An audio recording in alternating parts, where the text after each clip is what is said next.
श्च। नमो विष्णुपादाय कृष्णपृष्ठाय भूतले श्रीमते भक्तिवेदांत स्वामिनिति नामिनि नमस्ते सरस्वती देवे गौरवाणी प्रचारिणे निर्विशेष शून्यवादी पाश्चात्येष्टार्णे। जय श्री कृष्ण चैतन्य प्रभु नित्यानंद श्री अद्वैत गदाधर श्रीवासादि गौरभक्तवृंद। हरे कृष्ण कृष्ण कृष्ण हरे हरे, हरे राम राम राम हरे हरे। हरे कृष्ण। सबका स्वागत है आज के सत्र में। Lord canto 26th chapter.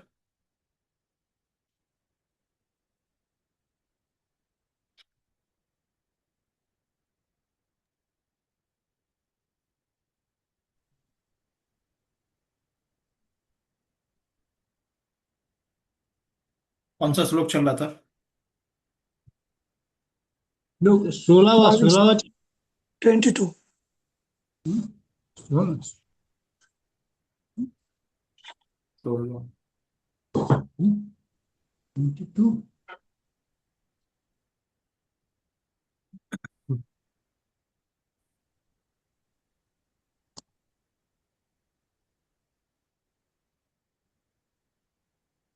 22 चल रहा है ना? हाँ, 22। ठीक।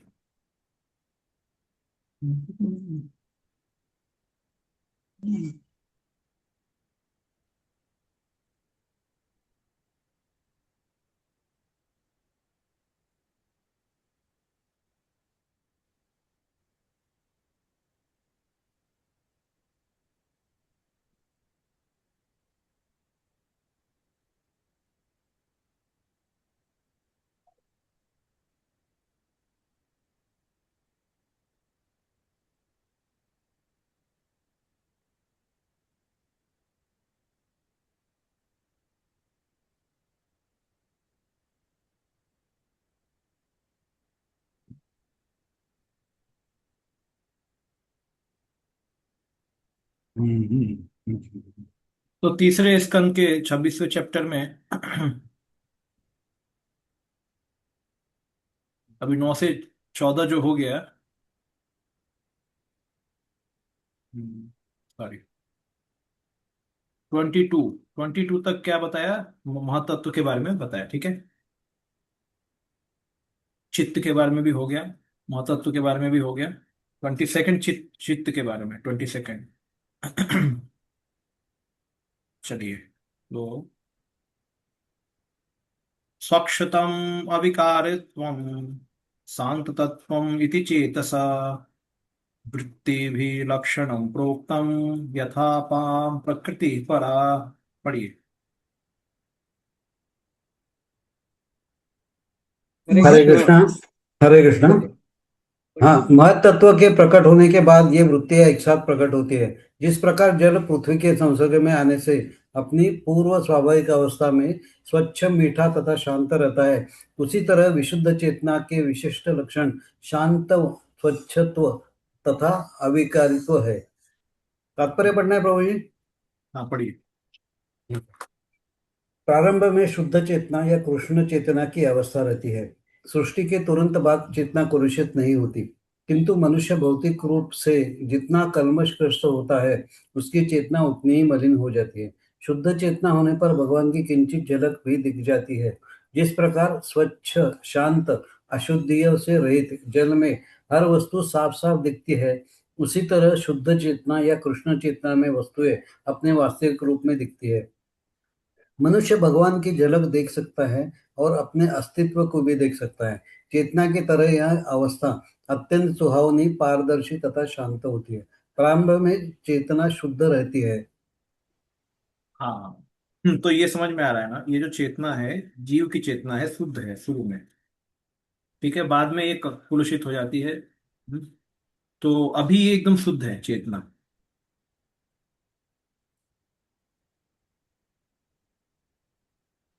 तो इसको बोलते हैं, ये जो चित्त है, ये महत तत्व का प्रतिनिधित्व करता है या महत तत्व को दिखाता है हमारे शरीर में। हमारे जीव में जैसे महतत्व, हम 28 एलिमेंट, हम 24 एलिमेंट्स जब बोल रहे थे, हैं? तो महतत्व का दूसरा फॉर्म क्या है? चित्त। तो चित्त महतत्व के जगह पे आता है। कई इसीलिए कई बार महतत्व बोल देते, कई बार चित्त बोल देते। तो महतत्व को रिप्रेजेंट कौन करता है? चित्त, इस शरीर में।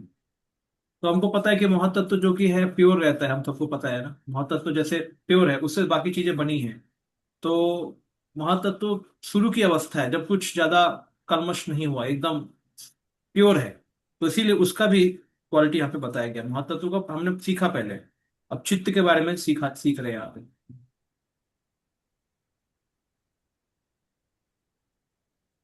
तो इसमें क्या है? शांतत्वम। शांतत्वम होता है शांत रहता है। और फिर स्वच्छत्वम, सेरेनिटी मतलब शांत, क्लैरिटी मतलब स्वच्छत्वम, क्लियर रहता है एकदम। और फिर कोई डिस्ट्रैक्शन नहीं रहता है कहीं से, कुछ विक्षोभ नहीं रहता है उसमें। अविकारत्वम, तो ये तीन चीज उसकी क्वालिटी बताई गई है। स्वच्छत्वम, अविकारत्वम, शांतत्वम, ये तीन क्वालिटी है चित्त की।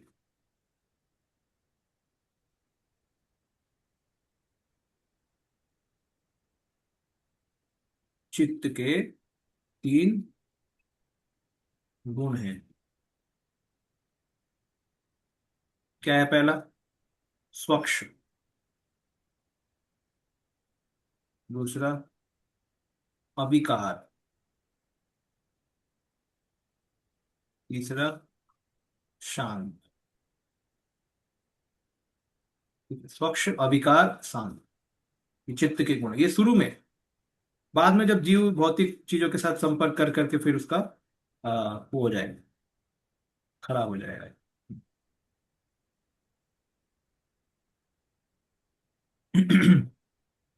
तो विश्वनाथ चक्रधारी को क्या बोल रहे हैं इसमें? बोल रहे हैं चित्त is known to have purity, changelessness and peacefulness. शांत मतलब पीसफुल, अविकार मतलब चेंजलेस, चेंजलेस नहीं, चेंज नहीं होगा, और प्योरिटी मतलब स्वच्छ। As its quality by nature, just like the nature of the pure water. जैसे पानी का नेचर होता है कि एकदम शांत पानी रहेगा, कुछ उसमें कुछ डाला नहीं है तो, और प्योर रहेगा, पीसफुल रहेगा, चेंजलेस रहेगा, ऐसा। The quality like purity was found everywhere in the चित्त of the body. Quality of the purity, since it is reflection of the Lord, devoid of changes such as the inaction or agitation, devoid of the passion, and other emotions, are known as the natural modes of the chitta. It is just like the original nature of the water, which has been excellent quality. तो इसमें बताया गया कि जो ये स्वच्छता है इस चित्त का, ये हमारे शरीर में जो चित्त है, जैसे सबके शरीर में चित्त है, तो वो कैसा है? उसमें ना तो रजोगुण है ना तमोगुण है, वो पूर्ण रूप से सत्वगुण है, सत्वगुण में स्थित है वो पूरा। ठीक है। तो डिवॉइड ऑफ चेंज, चेंज भी नहीं होता है। It is just like the original. हाँ, आगे फिर क्या बोला है? प्योर वाटर विदाउट फोम और waves is sweet to taste and peaceful, just as the water from the contact with the earth and other material become impure, form full of foam and waves, so the chitta attached to inferior object becomes polluted from the contact with the lower consciousness चेतन। ठीक है, अब इसमें क्या बोले विश्वनाथ ठाकुर? अ, बोल रहे हैं एक होता है चित्त, एक होता है चेतना। ठीक है, चित्त और चेतना। तो चित्त को भी कॉन्शियसनेस ही बोला गया है, लेकिन चित्त जो है वो शुद्ध कॉन्शियसनेस है। ठीक है, चित्त जो है शुद्ध चेतना है।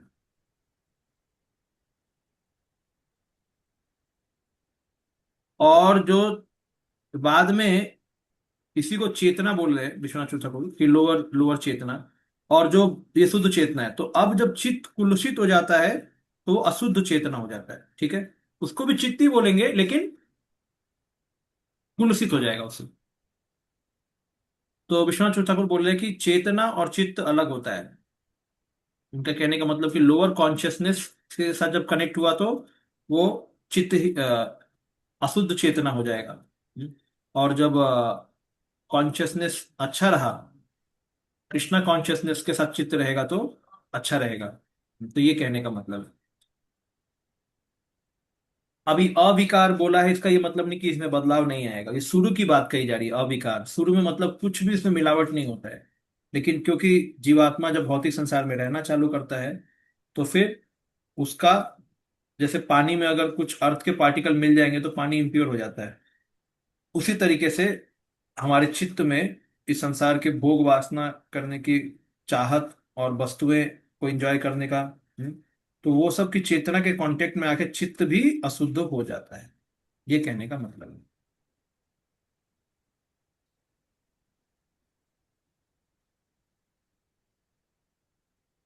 ठीक है, अब आगे। हाँ प्रभु जी, एक मिनट।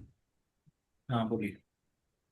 थोड़ा सा इसको बड़ा कर रहा था मैं, थोड़ा चेंज हो गया। एक सेकंड। क्या हो रहा ये है? हम पढ़ सकते हैं ना आगे? नहीं ना, मेरे पास ना, मेरे स्क्रीन के ऊपर छोटा हो गया। वो प्रॉब्लम है मेरा शायद। आई जस्ट पुल इट ना। एक बार श्लोक तो पढ़ दूं मैं, श्लोक आप फिर पढ़िए। हाँ पढ़ लीजिए। महतत्व विपूर्वाणाम, महतत्व विपूर्वाणाम भगवद्वीर्य संभवात् की क्रियाशक्तिर अहंकार त्रिविध संपद्यत वैकि वैरि वैकारिकस्तेजसश्च तामसश्च यतो भव मनसश्चैन्द्रियाणां च भूतानां महतामपि। पढ़िए। हाँ हरे कृष्ण। हाँ हरे कृष्ण। महतत्व महत्व से हाँ अहंकार प्रभु। उत्पन्न होता है, जो भगवान की निजी शक्ति से उद्भूत है। अहंकार के मुख्य रूप से तीन प्रकार की क्रिया शक्तियां होती है, सत्व रज तथा तम। इन्हीं तीन प्रकार के अहंकार में मन, ज्ञानेन्द्रिया, कर्मेंद्रिया तथा स्थूल तत्व उत्पन्न हुए। तात्पर्य: प्रारंभ में चेतना या शुद्ध कृष्ण चेतनावस्था से पहला कल्मश उत्पन्न हुआ। यह मिथ्या अहंकार या देहात्म बोध कहलाया। जीवात्मा स्वाभाविक स्थिति में कृष्ण चेतना की अवस्था में रहता है, किंतु उसे थोड़ी सी छूट, स्वाधीनता प्राप्त रहती है, जिससे उसे कृष्ण की विस्मृति हो जाती है। प्रारंभ में शुद्ध कृष्ण चेतना रहती है, किंतु इस अत्यल्प स्वाधीनता के दुरुपयोग से कृष्ण के भूलने की संभावना बनी रहती है। वास्तविक जीवन में ऐसा ऐसा दिखलाई पड़ता है। हाँ सही है, पढ़िए। हाँ वही है, वही है। दिखलाई पड़ता है। एक मिनट, हाँ, ऐसे अनेक उदाहरण मिलते हैं जिनमें कोई कृष्ण भावनात्मक कर्म करते हुए सहसा बदल जाता है। इसलिए उपनिषद का कथन है कि आत्म साक्षात्कार का मार्ग छुरे की तेज धार के समान है। यह उदाहरण अत्यंत सटीक है। तेज छुरे से दाढ़ी अच्छी बनती है, किंतु जरा भी इधर उधर ध्यान हुआ तो गाल कट जाता है। मनुष्य को न शुद्ध कृष्ण चेतना तक पहुंचना है, अपितु उसे अत्यंत सतर्क भी रहना है। तनिक भी असावधानी से पतन हो सकता है। इस पतन का कारण अहंकार होता है। शुद्ध चेतना की दशा से अहंकार का जन्म स्वाधीनता के दुरुपयोग से होता है। हम यह तर्क नहीं कर सकते कि शुद्ध चेतना से किस प्रकार अहंकार का उदय होता है। वास्तविकता यह है कि ऐसा होने की सदैव संभावना रहती है। अतः मनुष्य को सदैव सतर्क रहना होता है। समस्त भौतिक कार्यकलापों का मूल सिद्धांत अहंकार है। ये कार्य भौतिक गुणों से संपन्न होते हैं। जो ही मनुष्य शुद्ध कृष्ण चेतना से विचलित होता है कि भौतिक कार्यों में वह उलझ जाता है। भौतिकवाद का यह बंधन मन है, और इस मन से इंद्रिया प्रकट होती है। हरे कृष्णा, दंडवत प्रणाम। तो महतत्व विकुर्वाणाम भगवद वीर संभवात क्रियाशक्तिर अहंकार त्रिविधि विध संपद्यतः। तो महतत्व से अहंकार उत्पन्न हुआ है, जो भगवान की निजी शक्ति से उद्भूत है। ठीक है। भगवत वीर संभवात, हम्म, भगवान की निजी शक्ति से उत्पन्न है। क्या है निजी शक्ति से उत्पन्न? महतत्व। हम्म।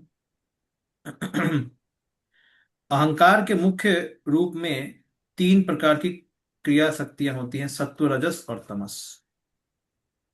तो अहंकार तीन गुणों से मिलके, हमें हमने पढ़ा था पहले ही, ये सब चीजें आगे की चीजें बनाता है वो। इन तीन ही प्रकार के अहंकार से मन, ज्ञानेंद्रिय, कर्मेंद्रिय, स्थूल तत्व उत्पन्न होते। तो यहाँ पे ये सब बताया गया है। मनश्च इंद्रियाणाम च भूतानाम महतामपि। तो ये है महतत्व। और का अहंकार तो प्रोपा जी आप बता रहे हैं कि अहंकार कैसे उत्पन्न हुआ है। अहंकार हमारे स्वतंत्रता को गलत उपयोग जब हमने किया तब हुआ है। पहले चित्त एकदम प्योर था। चित्त एकदम प्योर, चित्त प्योर, हमारा हृदय एकदम शांत, एकदम सरल, स्वच्छ हृदय, स्वच्छ हृदय, शांत मन। मन तो उसमें नहीं बना, मतलब आत्मा का मन ऐसा समझिए, आत्मा का हृदय, आत्मा का मन सब शांत, एकदम शांत, अविकार, कोई दिक्कत नहीं। लेकिन जब इच्छा हुई कि मैं अपने अल्प ये जो स्वतंत्रता है उसको मैं दुरुपयोग करूं, तो फिर उसको जब दुरुपयोग करने लग गया तब जाके अहंकार का जन्म। अहंकार का जन्म मतलब कृष्णा भूलिया जीव भोग वांछा करे, माया तारे झपटे, पाशते माया तारे झपटिया धरे। तो कृष्णा भूलिया जीव भोग वांछा करे। तो वंस वी फॉरगेट कृष्णा, क्यों फॉरगेट, क्योंकि हमें इच्छा है कुछ भोग करने की, तब हम भूल जाते हैं कृष्ण को। जब भोग करने की इच्छा आएगी तो हम भूलेंगे, भूलेंगे तो फिर माया पकड़ेगी। तो माया कैसे पकड़ती है, अहंकार से पकड़ती है। हम्म?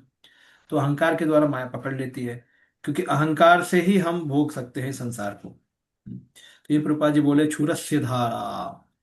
तो आध्यात्मिक जीवन क्षुरस्य धारा के समान है।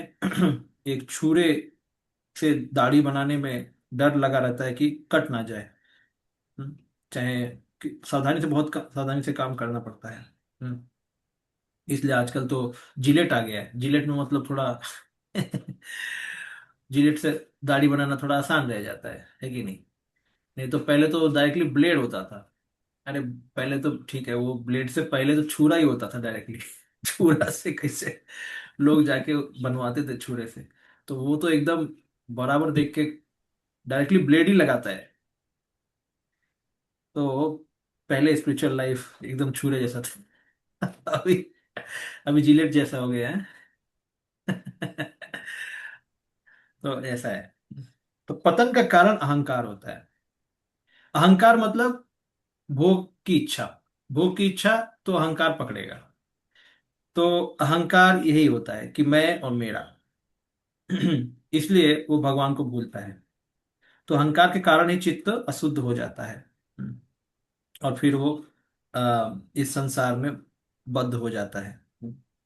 रूपा जी बोले ये नहीं बोल सकते, तर्क नहीं कर सकते शुद्ध चेतना किस प्रकार से अहंकार का उदय हुआ, ऐसा नहीं बोल सकते हम। वास्तविकता तो यह है कि ऐसा होने में की सदैव संभावना रहती है, हमेशा संभावना रहती है। इसलिए मनुष्य को हमेशा सदैव सदैव सतर्क रहना चाहिए। तो भौतिक कार्यों में उलझ जाता है व्यक्ति जैसे ही किसी की कृष्ण चेतना। देखिए ऐसा बात सही है, जैसे जो लोग भक्ति छोड़ के जाते हैं आप देखेंगे डायरेक्टली, वो लोग कहाँ जाते हैं, वो डायरेक्टली मटेरियल वर्क में चले जाते हैं। डायरेक्टली चले जाते हैं, क्यों? क्या बोला गया है कि जो ही मनुष्य कृष्ण शुद्ध कृष्ण चेतना से विचलित होता है वो कि भौतिक कार्य में उलझ जाता है, वो एकदम डायरेक्ट है।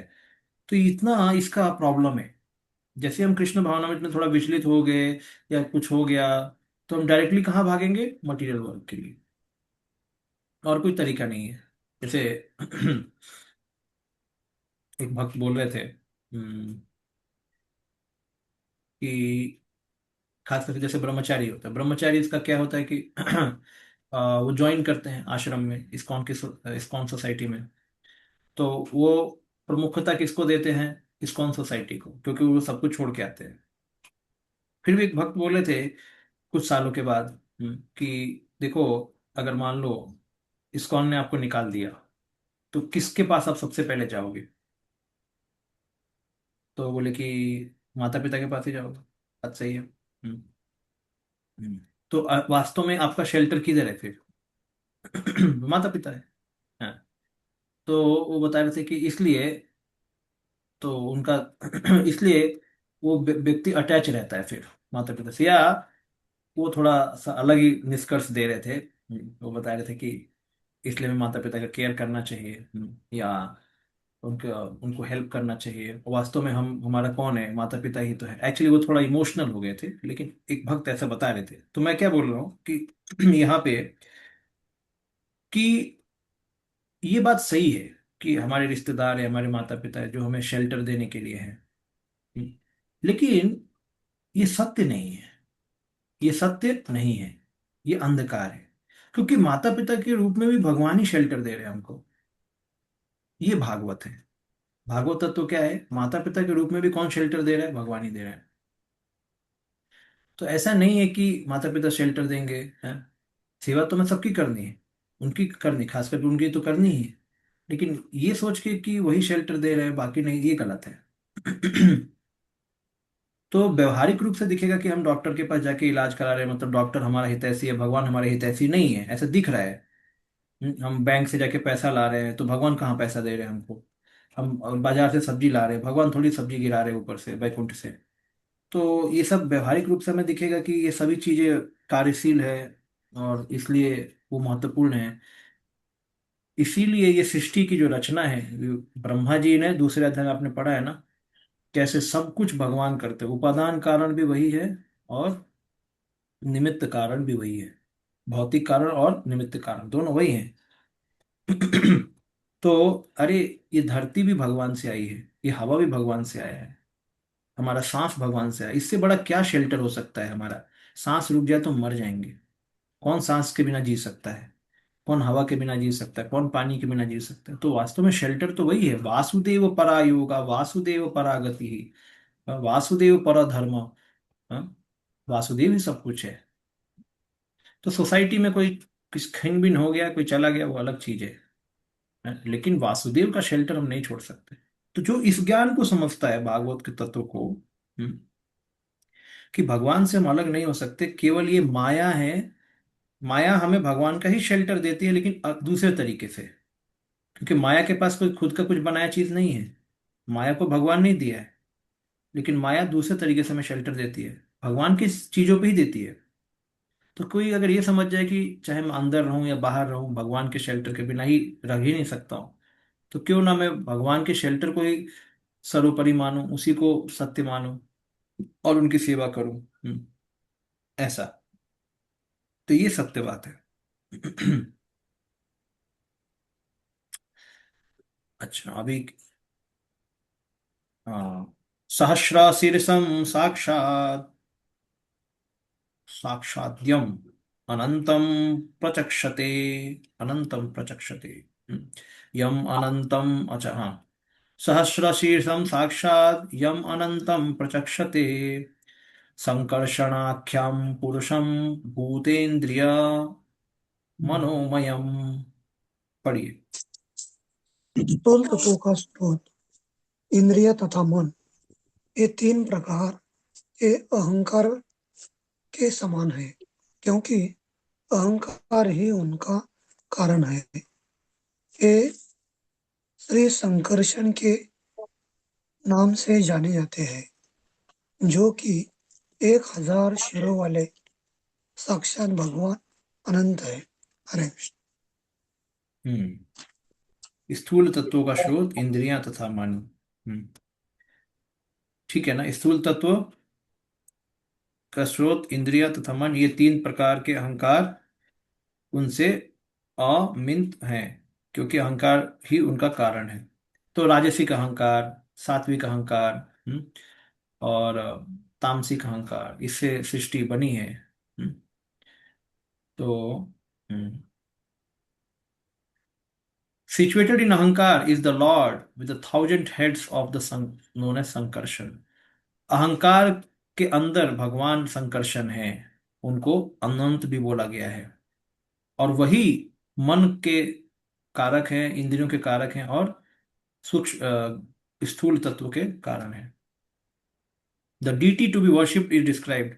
Yam means literally means which is Ananta, but actually means in which the Ananta is situated. तो अहंकार के अंतर अनंत, भगवान अनंत है। जैसे हमें पता है ना, अहंकार के देवता कौन है? संकर्षण है। भगवान शिव भी संकर्षण का वर्शिप करते हैं, इसलिए भगवान शिव भी अहंकार को रिमूव करने के लिए देवता माने जाते हैं। The object and the person in the object are equated in the same manner, and we say that state, ठीक है। तो यहाँ पे संकर्षण जो भगवान है, हाँ, वो प्रस्तुत हैं अहंकार में, और उनसे ही क्या आ रहा है, मन, इंद्रियां और ग्रॉस एलिमेंट, ये सब आ रहे हैं।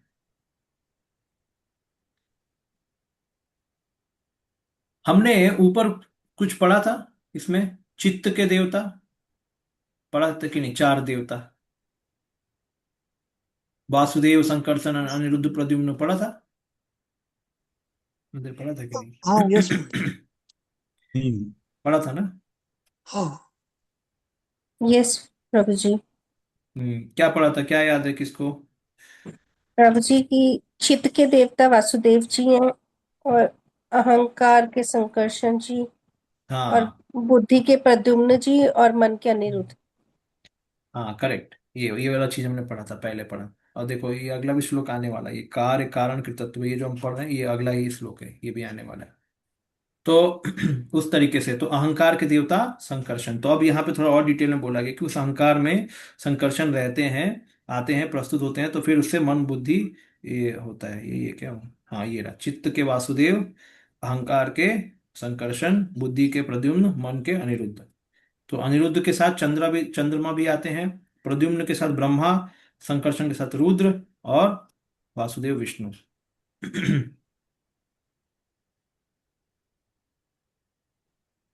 तो अगर कोई उनका भी वर्शिप करेगा तो उससे वो मुक्त होता है। तो ये हो गया, अब आगे।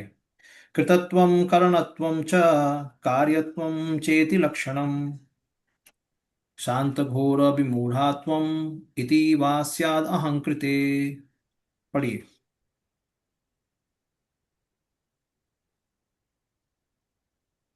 हाँ हरे कृष्ण। यह अहंकार कर्ता कारण तथा कार्य प्रभाव के लक्षणों वाला होता है।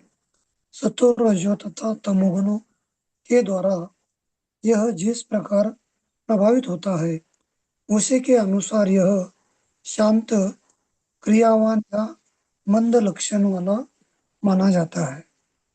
तात्पर्य पढ़ना है। एक, कितना बोला था, हाँ ठीक है, पढ़िए।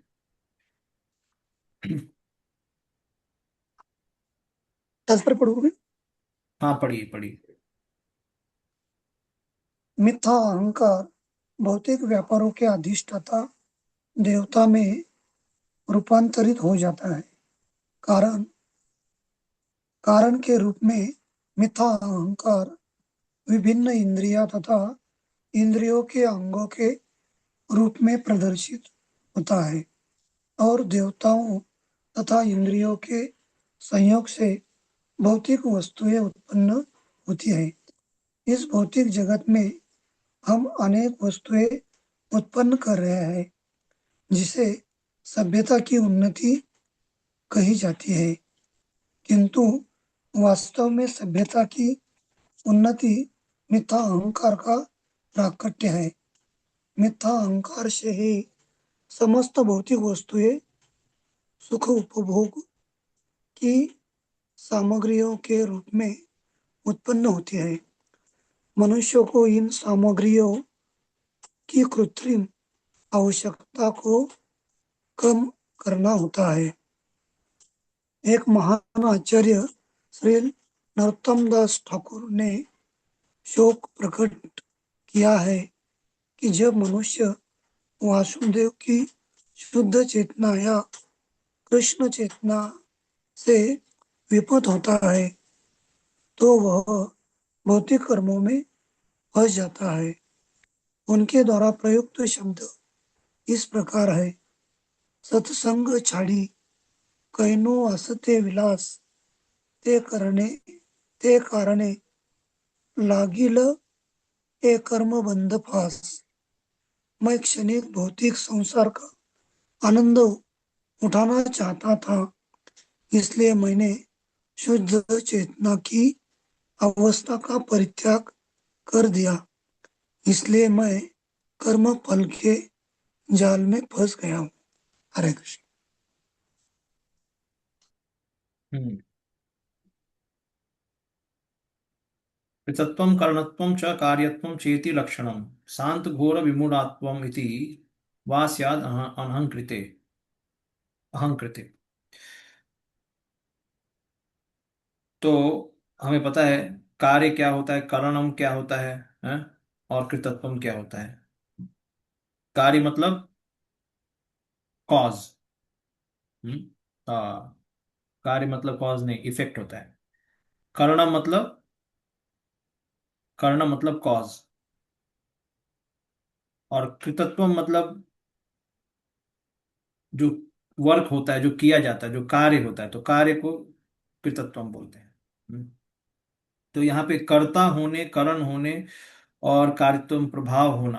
हम्म, यानी ये देख लो, जो करने वाला है कृतत्वम, जो कृत हाँ कृतत्व मतलब जो करने वाला है, और जो कारण है, कॉज और प्रभाव कार्यत्वम।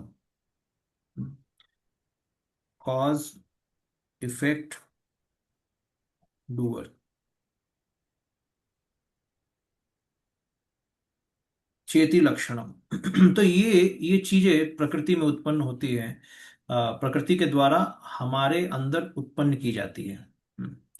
हमारे अंदर मतलब हम चीजों को समझते हैं कि इस तरीके से मैं डूअर रहूंगा, और ये कॉज बनेगा, और इससे मैं ये इफेक्ट, जैसे रसगुल्ला से मेरे को आनंद लेना है, तो मैं आनंद लेने वाला व्यक्ति हूँ, और मैं उस रसगुल्ले को लाके खाऊंगा तो मुझे आनंद मिलेगा। तो कॉज हमें पता है रसगुल्ला है, इफेक्ट आनंद है, और हम कार्य करने वाले हैं उसके लिए। तो इस तरीके का अहंकार से उत्पन्न होता है ये सभी कुछ, कर्ता करण कार्य, हम इन चीजों को बनाते हैं। सतोगुण रजोगुण तमोगुण के द्वारा इस जिस प्रकार प्रभावित होता है, उसी के अनुसार यह शांत, क्रियावान और मंद लक्षण वाला माना जाता है। तो सतगुण में सात्विक अहंकार, रजोगुण में राजसिक, और तमोगुण में तामसिक अहंकार। तो सतगुण में शांत, रजोगुण में क्रियावान और मंद। तो ये सब लक्षण अलग अलग लोगों में उत्पन्न होता है, अलग अलग चीजों में भी उत्पन्न होता है। कोई चीज मंद होती है, कोई चीज शांत होती है। देखो, मंद अलग है, शांत अलग है। कोई चीज जैसे गाय क्या है? गाय शांत है। गाय क्या है? शांत है। और हाथी कैसा है? मंद है। हाथी मंद है और गाय शांत है। तो गाय में कौन सा गुण हो गया? सतगुण हो गया।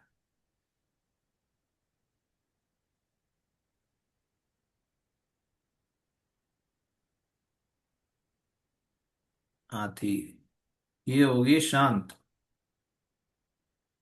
और ये हो गया मंद। और शेर क्या है? हैं? क्रियावान है, पैशनेट है। तो गुणों के अलग अलग चीजों से, मतलब गुणों के अलग अलग मिलावट से आप देख सकते हैं कि शांत मतलब गाय में सतगुण प्रधान रहता है, इसलिए वो शांत रहती है, मंद नहीं रहती है वो। मंद हाथी रहता है, हाथी, या क्या उसको बोलेंगे, भैंसा। भैंसा भी मंद रहता है, भैंसा। भैंसा भी मंद रहता है, हाथी मंद रहता है? तो ये गुणों के, तो जिस जिस आत्मा ने अपने जीवन काल में जिस गुण से संपर्क किया है, वैसा उसको शरीर मिलता है, और उस शरीर के हिसाब से उसके लक्षण दिखते हैं। तमोगुण का शरीर होगा, तमोगुण का लक्षण दिखेगा, ऐसा है। हम्म। तो ये सभी अहंकार से आता है, क्योंकि उसने अपने जीवन काल में अहंकार किया है कि इसको मैं ऐसे भोगूंगा, इसको मैं ऐसे एंजॉय करूंगा। तो उसके कारण से उस गुण के वो चीजों को परखता है कि ये मेरे को भोगने वाली चीज है, ऐसे ऐसे एंजॉय करना है, तो फिर वैसे गुणों से अट्रैक्ट होता है, और फिर उसको ऐसा शरीर मिलता है।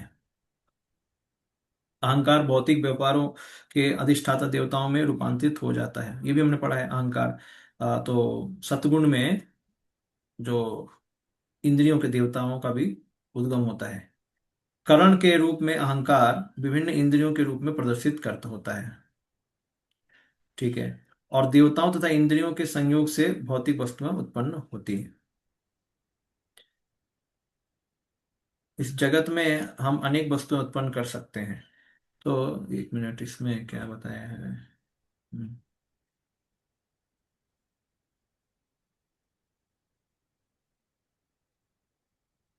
The false ego is characterized by as a doer, as an instrument and as an effect. जो तो जो अहंकार है, ये जो हमारा अहंकार है, मिथ्या अहंकार, यही एक कर्ता का रूप में, एक करण के रूप में, और कृतत्वम के रूप में, कर्ता वो तो कृतत्वम, करण, कार्य, कृतत्वम, ये तीनों के रूप में अहंकार ही पैदा होता है। ठीक है। और फिर इसको और आगे भी करेक्टराइज किया गया, आगे भी बताया गया कि ये इस तरीके से निकल के आता है। कैसा? शांत, क्रियावान, मंद। ये उसके आगे का डेरिवेशन है। तो कर्ता है, करण है, कार्य है, तो आगे क्या है? शांत है, क्रियावान है, मंद है, उसका आगे का लक्षण। प्रभु जी, इन्फ्लुएंस ये बाय थ्री कर्ता थ्री मोड्स। कर्तृत्व और कार्य का अब हमने पहले भी आया था ना, तो इसका एक्सप्लेनेशन हमने वो द्रव्य ज्ञान शक्ति इसके साथ ये बताया बताया था आपने ना, तो ये अलग है क्या? ये कार्य कर्ता कर्तृत्व है, कार्य कारण? नहीं, वो वही है, वो सेम ही है, लेकिन अब इसको और लाइफ में, जैसे उस समय हमने क्रिएशन में समझा था, क्रिएशन के रूप में, हाँ, यस, कि कैसे। क्रिएशन के रूप में समझा था इसको। हाँ, अभी हम इसको व्यक्तिगत व्यक्तिगत जीवन में कैसे इसका अहंकार का प्रदर्शन होता है, उसके हिसाब से समझा जा रहा है। कि व्यक्ति को शरीर कैसा, शांत शरीर मिलता है, मंद शरीर मिलता है, क्रियावान शरीर मिलता है, या वो क्रियावान होता है, ये सभी अहंकार से उत्पन्न हो रहे हैं, ऐसा बताया जा रहा है। उस समय हमने सीखा था कि सृष्टि जब सर्ग हुआ था, तो सर्ग में, सृष्टि के शुरुआत में किस तरीके से अहंकार से ये चीजें आई। तो उसमें क्रिया शक्ति, द्रव्य शक्ति, ज्ञान शक्ति। हम्म, और उसमें भी हमने सीखा था कि कार्य कारण के तत्व जो रहता है, जीव ऐसे मोहित होता है कार्य कारणम के तत्व के तरीके से। जीव सोचता है मैं तो करता हूँ और मैं इसको यूज करके ऐसे एंजॉय करूंगा, ये जीव का सोच रहता है, और इसी में जीव फंसा रहता है, कार्य कारणम के तत्व में, यही उसका फंसने का वो है। हम्म। वो ये नहीं समझ पाता कि ये सभी मेरे अहंकार से ही आ रहा है। बल्कि सृष्टि के शुरू में वो अहंकार प्रकृति का था, लेकिन बाद में जब हमें शरीर मिल गया, तो अब वो अहंकार हमारा हो गया, एक तरीके से हम उसको अहंकार को लेकर बैठे हैं। हम्म। उस समय प्रकृति के अहंकार से सब कुछ निकल के आ रहा था, उस समय हमको शरीर भी नहीं मिला था, प्रकृति के अहंकार सब कुछ निकल के आया। तो उस समय भी था कार्य कारण के तत्व, अधिभूत, अधिदैव, आध्यात्मिक। तो ये सृष्टि में पहले से ही है कि जो भी सृष्टि को अपनाएगा वो कार्य कारण के तत्व से फंस जाएगा, उसको शरीर मिलेगा, आगे मंद शरीर मिलेगा, या शांत मिलेगा, या क्रियावान मिलेगा, ऐसा। तो वो सर्ग में बताया गया है। और अभी हम ये जो समझ रहे हैं कि अपने जीवन में कैसे ये आ सकता है, तो इस तरीके से। हाँ, यहाँ पे अभी विश्वनाथ चौधरी ठाकुर क्या बोल रहे हैं? The characteristics of Ahankara are its capacity to serve as the presiding deity of the senses and the gross sense made of the gross element, and to produce peace, passion and bewilderment. तो अहंकार से ही, अब देखिए, ये ध्यान से समझिए, अहंकार से सब कुछ आया, हमें पता है, चाहे वो तीन गुण मिलके आया, चाहे राजसिक तामसिक, लेकिन अहंकार सब कुछ है। सारी सृष्टि किससे आई है? हाँ? वो महत्त्व से पहले की बात नहीं कर रहा हूँ, महत्त्व के बाद अहंकार से सारी सृष्टि आई है कि नहीं? जो भी काम लायक है, हमारी इंद्रियां हैं, हमारा मन है, हमारा इंद्रियों के देवता हैं, वो सभी कहाँ से आए? अहंकार से आया है कि नहीं? तो अहंकार से आया है, तो अब फैक्चुअली इसको समझना कि तब हमें समझ में आ रहा है, अरे अहंकार से ऐसा है क्या? मैं भी डूअरशिप का जो मेंटलिटी है, ये भोग करने का, वो अहंकार से आया है क्या? हाँ, उसी से आया है। इवन मन भी अहंकार से आया है, इवन हमारी इंद्रियां भी अहंकार से आई हैं, आप समझ सकते हैं, इंद्रियां भी अहंकार है। तो इंद्रियों को भी स्वार्थ रहता है, ये मेरी चीज है, मेरे को भोगना है। जैसे आप, एक एग्जांपल आपको देता हूँ, ये सारी इंद्रियां ना, किसी का मेल जोल नहीं है एक दूसरे में। जीव को चाहिए खाने को टेस्टी, और पेट बोलता है भैया बहुत हो गया, अब नहीं खाने को है, जगह नहीं है पेट में। जीव बोलेगा नहीं, मेरे को और खाना है ना? तो ये जीव का अहंकार है कि वो खाएगा, और पेट का अहंकार है भैया अब नहीं खाना है। ठीक है। अब दूसरी चीज देख लो, मान लो बहुत भूख लगी है, बहुत भूख लगी है, तब क्या है? तब जीव पीछे छूटेगा। अभी तो क्या है, बहुत भूख लगी तो कुछ भी खा लो, तो खाता, तो फिर पेट का अहंकार बढ़ने लगता है, चलो लाओ लाओ लाओ, और लाओ और लाओ। ऐसा, जब पेट फुल हो गया तो जीव का अहंकार, तो ये सभी अहंकार से सृष्टि हुई है, सब अपने में स्वार्थ में भरे हुए हैं इंद्रियां। इसलिए इंद्रियों को कंट्रोल करना जरूरी है, अपने आप में कंट्रोल नहीं होते। हम्म। और सबसे बड़ा इनका पिताजी कौन है? मन है। तो यहाँ बताया जा रहा है कि द कैरेक्टरिस्टिक्स, जो लक्षण है अहंकार के, क्या है? Or its capacity to serve as the presiding deity of the senses. The senses, तो ये अहंकार के लक्षण है कि वो देवता, सेंस देवता बन सकता है अहंकार। इस तरीके से वो कार्य कर रहा है अहंकार। इंद्रियों की तरह से कार्य कर रहा है अहंकार। हमारे ग्रॉस एलिमेंट के रूप में भी अहंकार कार्य कर रहा है।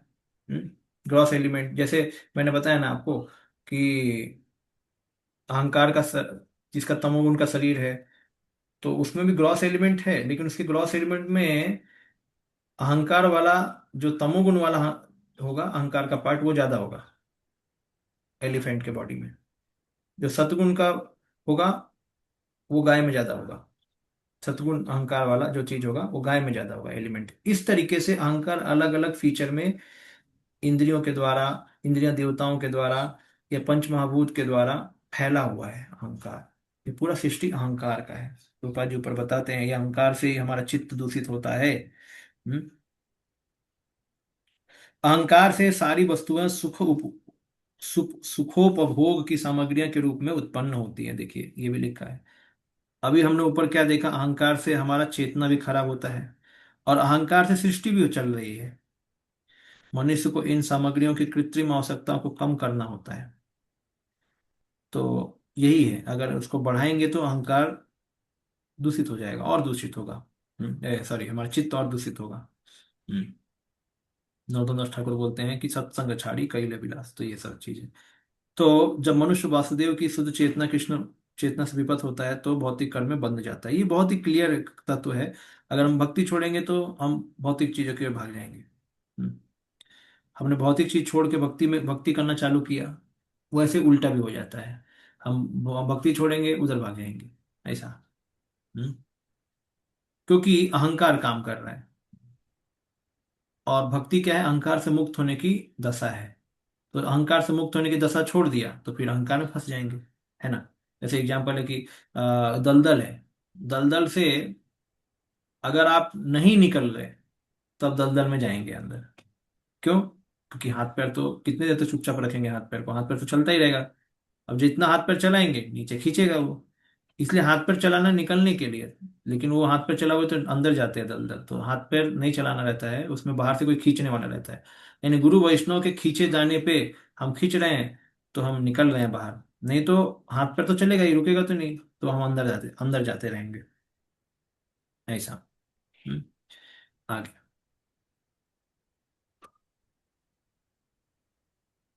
कृतत्वम और द डूअरशिप इंडिकेट्स द देवता ऑफ द सेंसेस। तो कृतत्वम क्या दिखाता है यहाँ पे?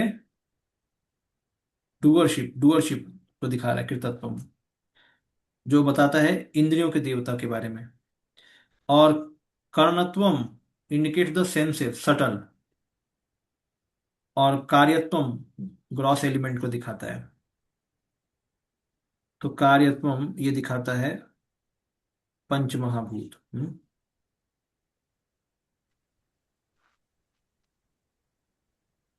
ये क्या है? कार्यत्व, इफेक्ट। और ये क्या है? सूक्ष्म इंद्रियां, सटल सेंसेस, जिसको क्या बोलते हैं? तन मात्रा। कॉज ये दिखाता है, इफेक्ट ये दिखाता है। और ये क्या है? इंद्रियों के देवता।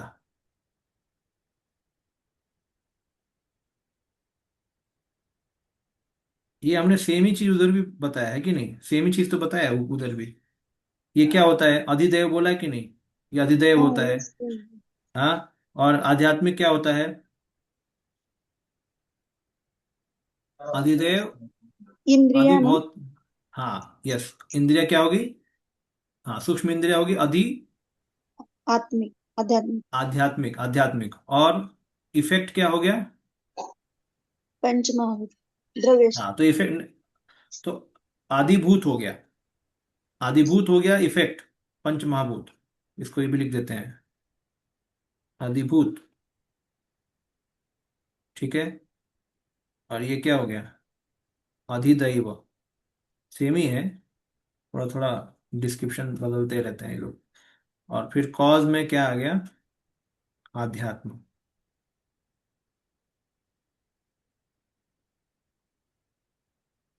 और प्रभुपाद जी ये भी लिखते हैं कि अधिदैव से क्या होता है, अधिभूत से क्या होता है, जन्म मृत्यु जरा व्याधि।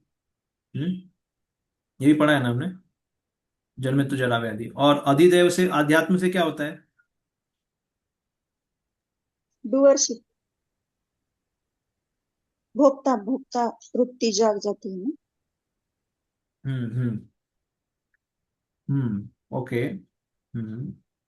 नहीं, नियमावली होती है किससे, देवताओं से है। और हाँ, भोग करने की एक्चुअली आध्यात्म में सटल इंद्रियों को भोग भोग करने की इच्छा, ऐसा रहता है, ठीक है। अलग अलग जगह पे अलग अलग चीजें कभी कभी कंफ्यूजन में करते हैं। तो आध्यात्म मतलब तन्मात्रा, सटल सेंसेस। अधिदेव मतलब इंद्रियों के देवता। और अधिभूत मतलब पंच महाभूत। तो उसको इफेक्ट बोला गया, इसको कॉज बोला गया, इसको कृतत्वम, डूअर बोला गया। तो इंद्रियों के देवता, ऐसा नियम बनाया है इस हमारी इंद्रियों के लिए कि हमें उनको भोगने के लिए कुछ नियमों का पालन करना ही पड़ता है। मतलब, या कोई ब्राह्मण है, क्षत्रिय है, वैश्य है, ये सब क्या है, ये सभी देवताओं के द्वारा ये सब नियम बनाए गए हैं।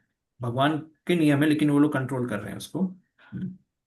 तो फिर इन लोगों को एक डूअरशिप, कि मैं ब्राह्मण हूं तो मैं ये कार्य करूंगा, मैं क्षत्रिय हूं तो मैं ये कार्य करूंगा, तो ये उनको ये रहता है, ये डूअरशिप, ये मेंटलिटी, उपाधि। तो ये देवताओं के द्वारा कंट्रोल किए जाते हैं ऐसा। और उस उपाधि को लेके फिर वो करण और कार्य में फंसता है, कॉज और इफेक्ट में फंसता है।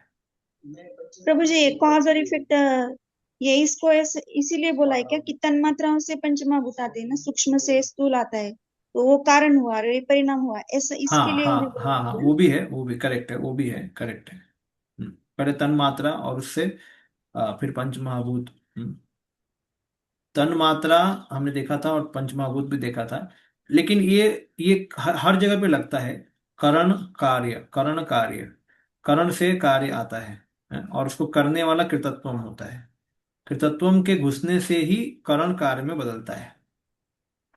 डूअर रहेगा तभी कॉज इफेक्ट में चेंज होगा, ऐसा। तो ये कई जगह पे ये प्रिंसिपल यूज होता है।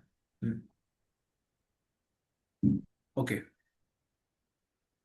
वैकारिकादि वैकारिकादि विकुर्वाण मनस्त्व मनस्तत्वम् अजायत, यत्संकल्प विकल्पाभ्याम वर्तते काम संभवः। पढ़िए। सत्व के अहंकार से दूसरा विकार आता है। इससे मन उत्पन्न होता है, जिसके संकल्पों तथा विकल्पों से इच्छा का उदय होता है। तो ये पता है हमें, मन मन होता है उत्पन्न, ठीक है। मन के लक्षण है संकल्प और विकल्प, जो विभिन्न प्रकार की इच्छाओं के कारण उत्पन्न होते हैं।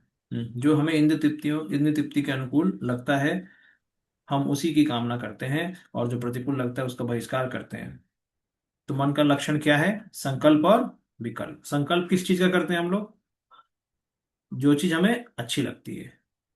और विकल्प किसका करते हैं, जो चीज अच्छी नहीं लगती है, न तो उसको छोड़ देते हैं। ये राग और द्वेष ऐसा भी समझा जा सकता है। तो हमारा मन स्थिर नहीं रहता है, किंतु यदि कृष्ण भावना, कृष्ण चेतना के कार्यों में लगाया जाए तो वही मन स्थिर हो जाता है। अन्यथा जब तक मन भौतिक अवस्था में रहता है तो वो डवाडोल होता रहता है, और ये सारा संकल्प विकल्प असत अथवा नासवान होता है। यह कहा गया है कि जिसका मन कृष्ण चेतना में स्थिर नहीं है वह संकल्प और विकल्प के बीच में झूलता रहता है। कोई व्यक्ति शैक्षिक योग्यता में कितना भी अग्रसर क्यों ना हो, जब तक वो कृष्ण चेतना में स्थिर नहीं होता तब तक वो संकल्प विकल्प, तो उसका मन अस्थिर रहता है। देखिए ये बहुत सही है। क्यों, क्यों सही है, क्योंकि जो कृष्ण भावना मृत में रहता है, कृष्ण चेतना में रहता है, जो सत्य को समझता है। रूपा जी, रूपा जी लिखते हैं कहीं पे, ये भागवत में बताते हैं। एक मिनट। ये कोई म्यूट करना है। हम्म। तो हाँ, ये बता रहा था मैं कि प्रभुपाद जी लिखते हैं कि मन में विचलन विचलन कब आता है? जब मन को गति नहीं मिलती है। आगे बढ़ने की कोशिश नहीं करना। मन को गति मिलना चाहिए, परमानेंट गति। मतलब कि ये सबसे बड़ी चीज है, इसके लिए मैं कार्य करूंगा। तो ये उसको गति जब मिल गया मन को, तो अब उसको मान के, उसको ध्येय मान के मन काम करेगा। तो फिर मन विचलित नहीं होगा, क्योंकि उसको हमेशा विश्वास रहेगा उधर मेरे को जाना है, उधर मेरे को जाना है, उधर जाना है। प्रभुपाद जी बोलते हैं due to lack of not having ultimate goal of life. Ultimate goal of life, या ultimate resort, ultimate source of our ultimate resort for everything, ultimate reservoir of everything. जब तक ये आदमी को क्लियर नहीं है कि सब कुछ का गंतव्य किधर है, किधर सब कुछ आया है, सब कुछ का कॉज ऑफ कॉज क्या है, जब तक ये मन को क्लियर नहीं है तो मन भागता रहेगा अलग अलग चीजों में। तो कृष्ण भावनामृत में ऐसा हो जाता है कि सबसे पहले कृपा जी बताते हैं कि क्यों भक्त अलग लोगों से अलग है, बाकी जो कर्मी लोग हैं। क्योंकि भक्त को पता है कि सर्व कारण कारणम कृष्ण है, और जिसको ये पता रहता है वो भक्त है, कृपा जी बताते हैं। तो ये सर्व कारण कारणम कृष्ण है, सभी कारक वही है, और जिसको नहीं पता है वो अभक्त है। तो मनुष्य को ये जानना चाहिए, उसको ये लक्ष्य बनाना चाहिए कि सर्व कारण कारणम क्या है, वो जानने के लिए सृष्टि का कारण क्या है, आध्यात्मिक जगत का कारण क्या है। इसलिए भगवान बोलते हैं अहम सर्वस्व प्रभवो मत्तः सर्वम प्रवर्तते इति मत्वा भजन्ते माम बुधा भाव समन्विता। जो ये जान जाता है कि सब कुछ मुझसे आता है, मेरी भक्ति करता है, मतलब वो भक्त है। और जो नहीं जानता वो भक्त है। तो ये इसलिए भक्त का जो मन है क्या रहता है, संकल्प विकल्प में नहीं रहता। मान लो कभी कभी विचलित भी हो गया इधर उधर, लेकिन बाद में काफी श्रवण किया उसने, तो वापस मन वापस आ जाएगा उधर। और यही हमारे लिए फायदेमंद है कि जब भागवत पढ़ते हैं शांति से, हैं, तब क्या है, मन शांत हो जाता है। क्योंकि उसमें कैसे सरेंडर करना है, कैसे शेल्टर लेना है, सभी चीज के उद्गम कौन है, ये सब जब हम बार बार सुनते हैं तो मन शांत हो जाता है। शांत, क्योंकि उसको पता लग जाता है कि सब कुछ का उद्गम वही है, उन्हीं को मेरे को समर्पण करना, उन्हीं की सेवा करनी है। अदरवाइज वो विकल्प ढूंढता रहेगा।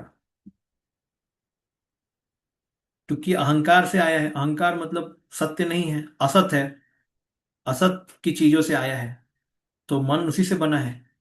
तो मन को स्थिर करना है तो उसको सत्गुण में, या शुद्ध सत्य, या भगवान के शेल्टर में लेके जाना पड़ेगा। आगे। यद विदुहि अनिरुद्ध आख्यम ऋषिकाणाम अधीश्वरम सार सारदेन्द्रि वरश्यामम सम्राध्यम योगी भी शनैः। पढ़िए। हरे कृष्ण जी, धन्यवाद प्रणाम। जीवात्मा का मन इंद्रियों के परम अधिष्ठाता अनिरुद्ध के नाम से प्रसिद्ध है। उसका नील श्याम शरीर कालीन कमल के समान है। तात्पर्य पढ़ना है प्रभु जी? एक मिनट, एक मिनट। मैं ये देखिए, 23 से 26 में अहंकार के बारे में बताया था। अभी हम 28वां कर रहे हैं। तो 23 से 26 में अहंकार के बारे में बताया। तो 3 तरह के अहंकार, सात्विक, राजसिक और तामसिक। अच्छा, उसके नाम भी दिए हैं, हमने नाम को ज्यादा जोड़ नहीं दिया है, लेकिन 23 से, तो ये 3 अहंकार के नाम संस्कृत में क्या है? वैकारिक। वैकारिक मतलब सात्विक अहंकार। और फिर तेजस, तेजस मतलब राजसिक अहंकार। और फिर तामस, तामस बस। अहंकार, तामसिक अहंकार। तो वैकारिक, तेजस और तामस। तो ये अहंकार 3 गुणों के साथ मिलके 3 अहंकार, या तीन तीन तरह के अहंकार जो सृष्टि करते हैं। सतोगुणी अहंकार, रजोगुणी तामसिक, या ये भी बोलते हैं वैकारिक, तेजस, तामस। हम्म। और इसके जो डीटीज कौन है? संकर्षण, ठीक है ना। संकर्षण इसके क्या है, प्रिसाइडिंग डीटी है, अधिष्ठाता। देव कौन है, अधिष्ठाता देव, तो संकर्षण है। ये रहा संकर्षणमाख्यम। सहस्र शीर्ष, ये जो सहस्र शीर्ष वाले संकर्षण, हाँ, आप समझ सकते हैं, जो शेषनाग जो रहते हैं संकर्षण भगवान, बहुत सारे सर वाले हैं। साक्षात अनंतम, साक्षात अनंत देव, प्रचक्षते उनको बोलते हैं। संकर्षण आख्यम पुरुषम, उन्हीं को भी संकर्षण भी बोलते हैं। तो ये संकर्षण है इनके अधिष्ठाता देवता, अहंकार के, ठीक है। ये हमने अहंकार के बारे में हम देख रहे हैं अभी। तो 23 से 26 श्लोकों में अहंकार के बारे में बताया गया है। तामस, वैकारिका, हम्म, तेजसा और तामस, ये 3 अहंकार, ठीक है। और इसके अधिष्ठाता देवता कौन है, संकर्षण। और फिर उसके लक्षण क्या है अहंकार के, कार्यम करणम कृतत्वम, या करणम कार्यम कृतत्वम, ये क्या है, लक्षण है अहंकार के, ठीक है। और ये और दूसरी तरीकों से भी काम करता है ये। शांत घोर विमूढ़ा, ये भी उसके ही लक्षण ही मान सकते हैं, ये भी लक्षण है। हाँ, ये इस तरीके से काम करता है। अगर लक्षण ये है तो काम कैसे करता है, तो शांत घोर और विमूढ़ के रूप में काम करता है, ऐसा समझिए, ठीक है। समझ में आ रहा है ना।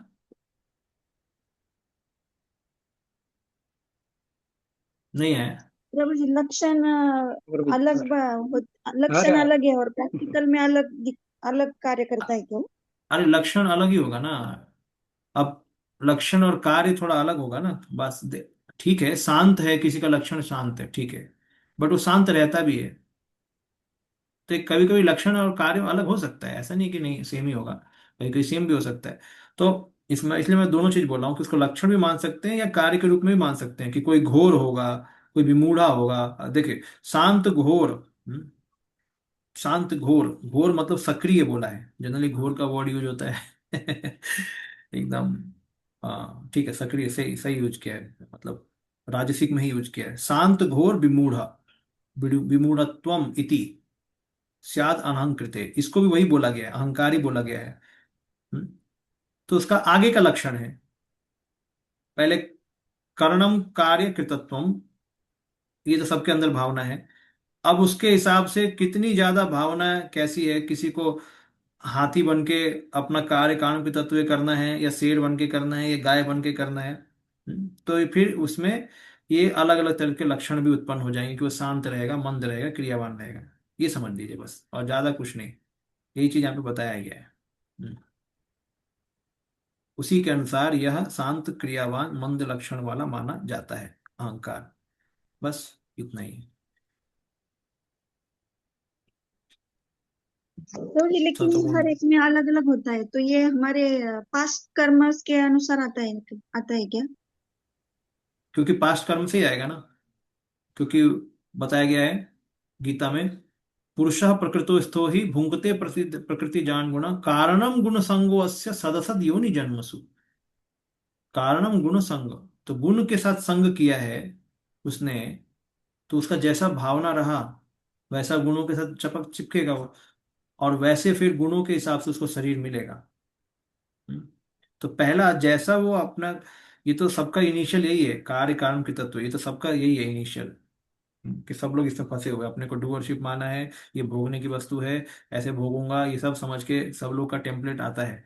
टेम्पलेट आने के बाद उसको लगता है इस तरह से भोगूं तो ज्यादा अच्छा है, रजोगुण में भोगता हूँ तो ज्यादा अच्छा है, तमोगुण में भोगता हूँ ज्यादा अच्छा है।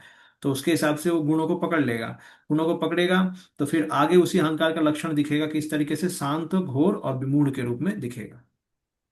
उसे शांत बॉडी मिलेगा अगर उसने सत्वगुण का संग किया है, हाँ, घोर शरीर मिलेगा, या विमूढ़ शरीर मिलेगा जिस गुण का उसने संग किया है। तो लक्षण अहंकार के वैसे दिखेंगे फिर उसके शरीर में, हम्म, कार्यों में भी, ठीक है। तो ये हो गया। आगे माइंड, तो मन के बारे में 27 से 28 श्लोकों में बताया गया है, 27 और 28 श्लोकों में।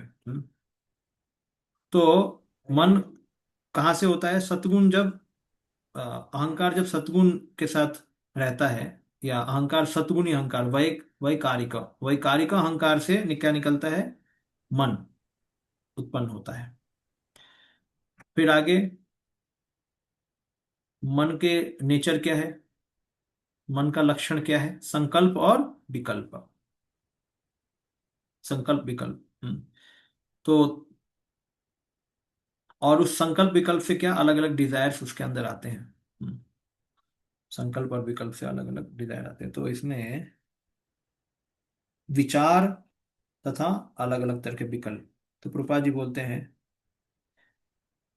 मन के लक्षण है संकल्प तथा विकल्प, जो विभिन्न प्रकार की इच्छाओं के कारण उत्पन्न होते हैं। अच्छा, इसमें ऐसा बताया गया कि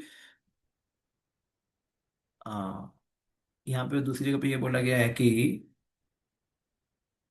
the thoughts and reflection of mind give rise to desire. Prabhupada ji बोल रहे हैं कि संकल्प और विकल्प जो विभिन्न प्रकार की इच्छाओं के कारण उत्पन्न होते हैं। ठीक है, वो भी चलेगा। किसी की कुछ इच्छा है तो कल को संकल्प उसका दूसरा होगा, विकल्प होगा। या संकल्प विकल्प है तो इच्छा अलग होगी। तो दोनों से समझा जा सकता है, कोई इश्यू नहीं उसमें। तो संकल्प और विकल्प के कारण इच्छाएं होती हैं, या इच्छाओं के कारण से संकल्प विकल्प होता है, दोनों चलेगा। जो हमें इंद्र तृप्ति का अनुकूल लगता है उसकी हम कामना करते हैं, प्रतिकूल लगता है उसका बहिष्कार करते हैं। ये हो गया। आगे फिर 28वें में क्या बोला है कि जीवात्मा का मन इंद्रियों के परम अधिष्ठाता अनिरुद्ध के नाम से प्रसिद्ध है। तो इसके अधिष्ठाता देवता कौन है? अनिरुद्ध। और अनिरुद्ध के कौन है आगे? अनिरुद्ध को भी के भी डेमीगॉड, मतलब अनिरुद्ध के साइड साथ में जो डेमीगॉड है वो कौन है? चंद्र है चंद्रदेव। ना। चंद्रदेव, यस। तो उसका नील श्याम शरीर शरतकालीन कमल के समान है। योगी जन उन्हें उसे शनैः शनैः प्राप्त करते हैं। भगवान का शरीर बताया गया कैसा है? नील श्याम शरीर है, शरतकालीन कमल के समान है। तो शरतकालीन कमल अलग होता है। उसके समान भगवान का शरीर बताया गया है। और शनैः शनैः प्राप्त करते हैं, मतलब भगवान को प्राप्त करना आसान नहीं है। धीरे धीरे ही प्राप्त हो पाएंगे, मन को कंट्रोल करना पड़ेगा ना उसको। तो योग क्रिया में मन को नियंत्रित किया जाता है। मन के स्वामी अनिरुद्ध है। बताया जाता है कि अनिरुद्ध की 4 भुजाएं हैं, जिनमें सुदर्शन चक्र, शंख, गदा और कमल पुष्प धारण किए जाते हैं। विष्णु के 24 रूप हैं, हर एक का नाम भिन्न है। इन 24 रूपों में से संकर्षण, अनिरुद्ध, प्रद्युम्न, वासुदेव रूपों का अतीव सुंदर चरित्र चैतन्य चरितमृत में मिलता है। हाँ, इसमें बहुत दिया उधर। जहां तक कि बताया गया है कि अनिरुद्ध, ये जो 24 है ना, जो भी आज 24 आचमन जो करते हैं आप, जो ब्राह्मण लोग हैं जो भी आचमन करते हैं, ये 24 वहीं से निकले हैं। ये जितने भी नाम हैं, 24, केशवाय नमः, नारायणाय नमः, माधवाय नमः, गोविंदाय नमः, विष्णुवे नमः, ये सब जो भी है, हाँ, ये सब कहाँ से आए? ये 24 नाम वहीं से आए। ये अनिरुद्ध, प्रद्युम्न, वासुदेव, संकर्षण, इन्हीं से आए सब। तो 24, ये जो 24 नाम है हमारे आचमन वाले, यही है 24 रूप जो बोला है, विष्णु के 24 रूप है। आगे, हाँ, जहां यह बताया गया है कि अनिरुद्ध योगियों के द्वारा पूजित है। शून्य का ध्यान कुछ चिंतकों के उर्वर मस्तिष्क के अर्वाचीन आविष्कार है। जैसा कि इस श्लोक में संस्तुति की गई कि वास्तव में योग ध्यान की क्रिया अनिरुद्ध के स्वरूप में स्थिर की जाने चाहिए। अनिरुद्ध का ध्यान धरने से मनुष्य संकल्प तथा विकल्प से मुक्त हो सकता है। जब मनुष्य का मन अनिरुद्ध में स्थिर रहता है तो क्रमशः ईश्वर सिद्ध हो जाता है और उसे शुद्ध कृष्ण चेतना का पद प्राप्त होता है, जो योग का चरम लक्ष्य है। देखिए, यही चीज है। हम लोग कितने ये सब बच गए हैं। हम लोग बच गए मतलब क्या है? जो योगी है उसको एक एक चीज कंट्रोल करने के लिए एक एक देवता का आह्वान करना पड़ता है। हमारे लिए क्या है? कोई हमारे लिए बस केवल कृष्ण है, इसलिए हमको बहुत फायदा हो गया है। नहीं तो बाकी मार्गों में ये कंफ्यूजन भी कितना है। अभी आपको संकर्षण को बुलाना है, फिर अभी आपको अनिरुद्ध को बुलाना है, मन को कंट्रोल करो, अहंकार कंट्रोल करो। ऐसा एक एक चीज कंट्रोल किया जाता है। इसीलिए तो उसमें स्टेप्स बहुत हैं। आसन, हाँ, यम नियम आसन प्राणायाम, ये तो बाहरी बाहरी से स्टेप्स हैं, अंदर भी बहुत सारी चीजें हैं उसके योग साधना में, बहुत ज्यादा सटीक चीजें हैं। ये करना वो करना, ये नहीं करना वो नहीं करना, बहुत सारा। और फिर ऊपर से जब एडवांस भी हो गए तभी भी आपको देवताओं का, ये भगवान के अलग अलग रूपों का ध्यान करना पड़ता है। तो प्रभुपाद जी यही बोल रहे हैं कि अनिरुद्ध का योगी पूजा करते हैं, किस लिए करते हैं? मन के संकल्प और विकल्प से मुक्ति पाने के लिए, मन को कंट्रोल करने के लिए। इसलिए बोला गया शनय शनय, शनय शनय, धीरे धीरे वो उसको पाते हैं भगवान को। प्रभु जी, अनिरुद्ध को हम अधिष्ठात्री देवता बोलते हैं ना, मन की। तो चंद्र हाँ, क्या है? चंद्र को कौन सी देवता है? मुझे मन के लिए है वो, लेकिन उनको क्या बोलेंगे? अभी देखिए, जो लोग जो लोग कर्मी लोग हैं, हम्म, जो कर्मी लोग हैं उनको अगर मन तक पहुंचना है तो वो पहुंचेंगे चंद्र के द्वारा। जो योगी लोग हैं, जो लोग एडवांस होते हैं योगी लोग, वो डायरेक्टली अनिरुद्ध से कांटेक्ट करते हैं। जैसे हमारे लिए कृष्ण है, और जो कर्मी लोग हैं उनके लिए देवता लोग हैं। कृष्ण हमारी जो भी इच्छा पूर्ण करें कृष्ण के पास जाएंगे, हाँ, और उनके लिए कौन है? उनके लिए देवता है, बाकी जो कर्मी लोग हैं। तो ऐसा रहता है। तो भगवान ने, जैसे अगर हमें, हम सारी इंद्रियों में इमीडिएट कॉज है, अल्टीमेट कॉज है, सभी को बनाने वाला, सबका cause of all causes Krishna है। लेकिन बीच में भी कॉज रहना चाहिए ना, है कि नहीं? बीच में भी कॉज रहना चाहिए। तो वो कॉज कौन है? देवता लोग हैं। तो देवता भी अधिष्ठाता के रूप में काम करते हैं, लेकिन वो अनिरुद्ध से इंडिपेंडेंट नहीं है। क्यों? क्योंकि हमने दूसरा ऑफेंस क्या पढ़ा है? कोई भी देवता है, ईश्वर, भगवान से इंडिपेंडेंट नहीं है। प्रकृति भी इंडिपेंडेंट नहीं है। इस प्रकृति को चलाने वाले जो देवता लोग हैं वो भी इंडिपेंडेंट नहीं हो सकते भगवान से। इससे अल्टीमेट कॉज भी है, बीच का भी कॉज है। ठीक है? तो इस तरीके से, तो जिसको अनिरुद्ध नहीं पता है, जो नहीं पहुंच सकते, काबिल नहीं है, तो वो लोग करेंगे किसका? देवता का वर्शिप। समझ नहीं है उनको।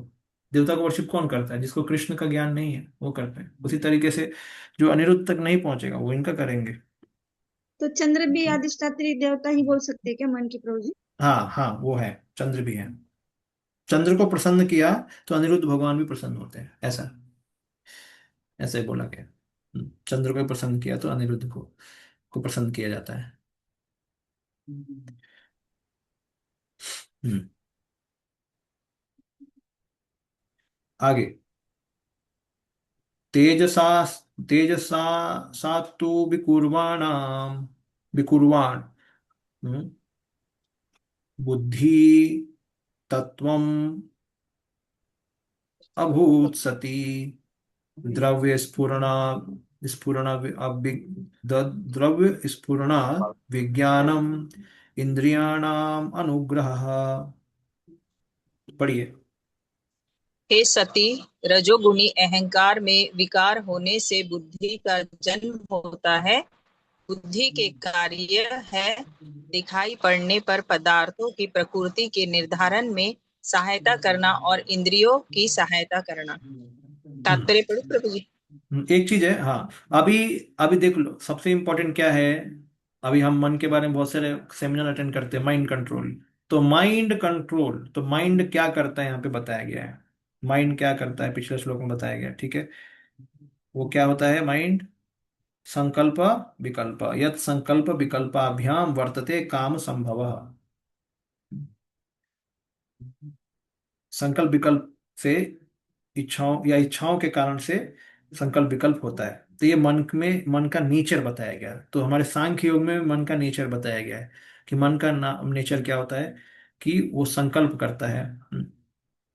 हम्म, किसी चीज को एंजॉय करने का संकल्प करता है, और किसी चीज को छोड़ने का संकल्प करता है कि ये नहीं करूंगा, नहीं, तो मैं सुखी रहूंगा, ऐसे करूंगा तो सुखी रहूंगा, और ये चीज को छोड़ दिया तो मेरा दुख कम हो जाएगा। ऐसा तो संकल्प विकल्प उसके मन में चलता रहता है। जैसे हर एक व्यक्ति के मन में कुछ ना कुछ चलता रहता है कि ये सही है, ये गलत है, ये सही है, ये गलत है, तो इसको मेरे को करना है, इसको नहीं करना है। और आप देखेंगे इस चीज में जब व्यक्ति रहता है तो हमेशा उसको क्योंकि जैसे मान लो अगर आपको कहीं पे पहुंचना है समय पे, तो समय पे पहुंचना, अगर आपका समय लेट होगा तो आपको क्या बढ़ेगा, टेंशन बढ़ेगा कि नहीं दिमाग में, अरे हमने समय दिया था, टेंशन, अभी क्या है टाइम पे नहीं पहुंच पा रहे, तो हमें टेंशन बढ़ेगा माइंड में। हम्म। तो एक चीज के लिए हम संकल्प करते हैं तो विकल्प भी होता ही है एक तरीके से, कि उसके अगेंस्ट कुछ हो गया तो हम दुखित हो जाते हैं, उसके अगेंस्ट कुछ हो गया तो दुखित हो जाते हैं, तो ये हो जाता, तो उसमें संकल्प है तो विकल्प में फ्रस्ट्रेशन है, संकल्प में आनंद है तो विकल्प में फ्रस्ट्रेशन है, अगर विकल्प मिल गया हमारे लाइफ में तो फ्रस्ट्रेशन चालू हो जाएगा। इसलिए हम ये देखिए, ये रजोगुण, ये क्या होता है, इस संकल्प विकल्प भले मन बना है सतगुण में, लेकिन जब संकल्प विकल्प में भाग रहा है मतलब रजोगुण का प्रभाव है उसके अंदर। और जैसे ही वो कृष्ण चेतना में घुस जाएगा, या अनिरुद्ध का जब स्मरण करके योगी, तो वो संकल्प विकल्प से मुक्त हो जाएगा, मतलब वो जो मन का जो नेचर है दूषित वाला, वो खत्म हो जाएगा। ये कौन सा नेचर है, दूषित वाला, क्योंकि अहंकार से बन के आया मन, अहंकार से बन के आया मन, इसके अंदर संकल्प है ऐसे भोगूंगा और ऐसे नहीं होना चाहिए, लेकिन वो अगर हो गया तो दुखी हो जाता है, और ऐसा हो गया तो मजे में चलता है मन। तो ये दोनों के स्वभाव को, ये संकल्प विकल्प दोनों ये स्वभाव मन के उसको खत्म कर देता है। कौन, भगवान खत्म कर देते हैं उनके आराधना से। तो अब हम आ रहे हैं बुद्धि के ऊपर। लेकिन ये शनै शनै याद रखना है, ये मन जो है शनै शनै कंट्रोल होता है, क्योंकि शनै, शनै योगी भी शनै, धीरे धीरे। मन कोई फास्ट कंट्रोल करने वाली चीज नहीं है, एक सेमिनार दे दिया कल को कंट्रोल, ऐसा नहीं होता है। कई लोग कंपनी में बुलाते हैं 40-50 हजार रुपए देके, लेकिन मन कंट्रोल नहीं होता, योगी का भी नहीं कंट्रोल हो सकता है। योगी को भी शनै शनै बोला है, तो कोई जो योगी नहीं है उसके लिए क्या क्या कर सकता है वो। यतो निश्चलति मनश्चंचलम अस्थिरम ततस्ततस नियमेत आत्मन्येव संयमेत, धीरे उसे लेके आओ, वापस पकड़ के लाओ, भागता है बार बार, लेके आओ लेके आओ लेके आओ, ऐसा फिर धीरे धीरे। अभ्यास न तो कौन्तेय वैराग्य न च गृह्यते, अभ्यास कर करके बार बार लाने का मन वापस, और उसको गलत चीजों से उसका पीछा छुड़ाना, वैराग्य, तब वो मन शांत हो जाएगा, ऐसा। ओके, आगे। देखिए, गीता में कर्मयोग में ये चीज नहीं बताई है जो हम अभी सीख रहे हैं, क्या, कि अनिरुद्ध का उपासना करना है तो मन कंट्रोल होगा, बताया क्या उधर, नहीं बताया। क्या बताया, अभ्यास हो गए न तो वैराग्य न च गृह्यते, वो ये बताया वहां पे। तो वो अर्जुन ने क्वेश्चन पूछा, मन भागता है इधर, क्या करना, क्या, तो भगवान कुछ स्पेशल कोई पाथ नहीं बता रहे वहां पे, भगवान एक इन जनरल आंसर दे रहे हैं कि जनरली योगी भी ऐसा ही करता है, वो सही चीजों को पकड़ता है पकड़ता है पकड़ता है, गलत चीज को छोड़ता है। लेकिन अगर आपको एक प्रॉपर चीज चाहिए कि सांख्य मार्ग में क्या, योग मार्ग में क्या किया जाता है, तो ये बताया जा रहा है, इस पे अनिरुद्ध के ऊपर वो फोकस करता है। जैसे हम लोग भी एक प्रॉपर मार्ग में हम नाम जपते हैं, नाम जपन करते हैं, क्योंकि हमारा भक्ति मार्ग है। इन रेगुलर चीज बताना है तो मन को अभ्यास और वैराग्य से कंट्रोल, लेकिन कौन से मार्ग में आप हैं उसके हिसाब से कंट्रोल करना पड़ेगा। हाँ, योग मार्ग में है तो ये तरीका है, ऐसा। आगे, ये क्या हो गया, हाँ, तय तयजास, तो ये हो गया ना, हाँ ये अनुग्रह हो गया। हे सती, रजोगुण अहंकार में विकार होने से बुद्धि का जन्म होता है, तो रजोगुणी अहंकार मतलब तेजस, तेजस वाला अहंकार, तेजस अहंकार मतलब रजोगुणी अहंकार, उसमें जब विकुर्वाणाम, उसमें जब विकार होगा, तेजस अहंकार में विकार हो जाएगा तो बुद्धि का जन्म होगा। हाँ, बुद्धि तत्वम अभूत सत, अभूत सती, हे सती, जन्म लेगा, अभूत होगा, क्या होगा, बुद्धि का जन्म होगा। बुद्धि के कार्य है, क्या है बुद्धि का, दिखाई पड़ने पर पदार्थों की प्रकृति का निर्धारण में सहायता करना, अगर कोई चीज दिखती है तो उसको डिस्टिंग्विश करना है, उसकी चीजों को समझना, क्वालिटी समझना, है, ये किसका काम है, बुद्धि का काम है।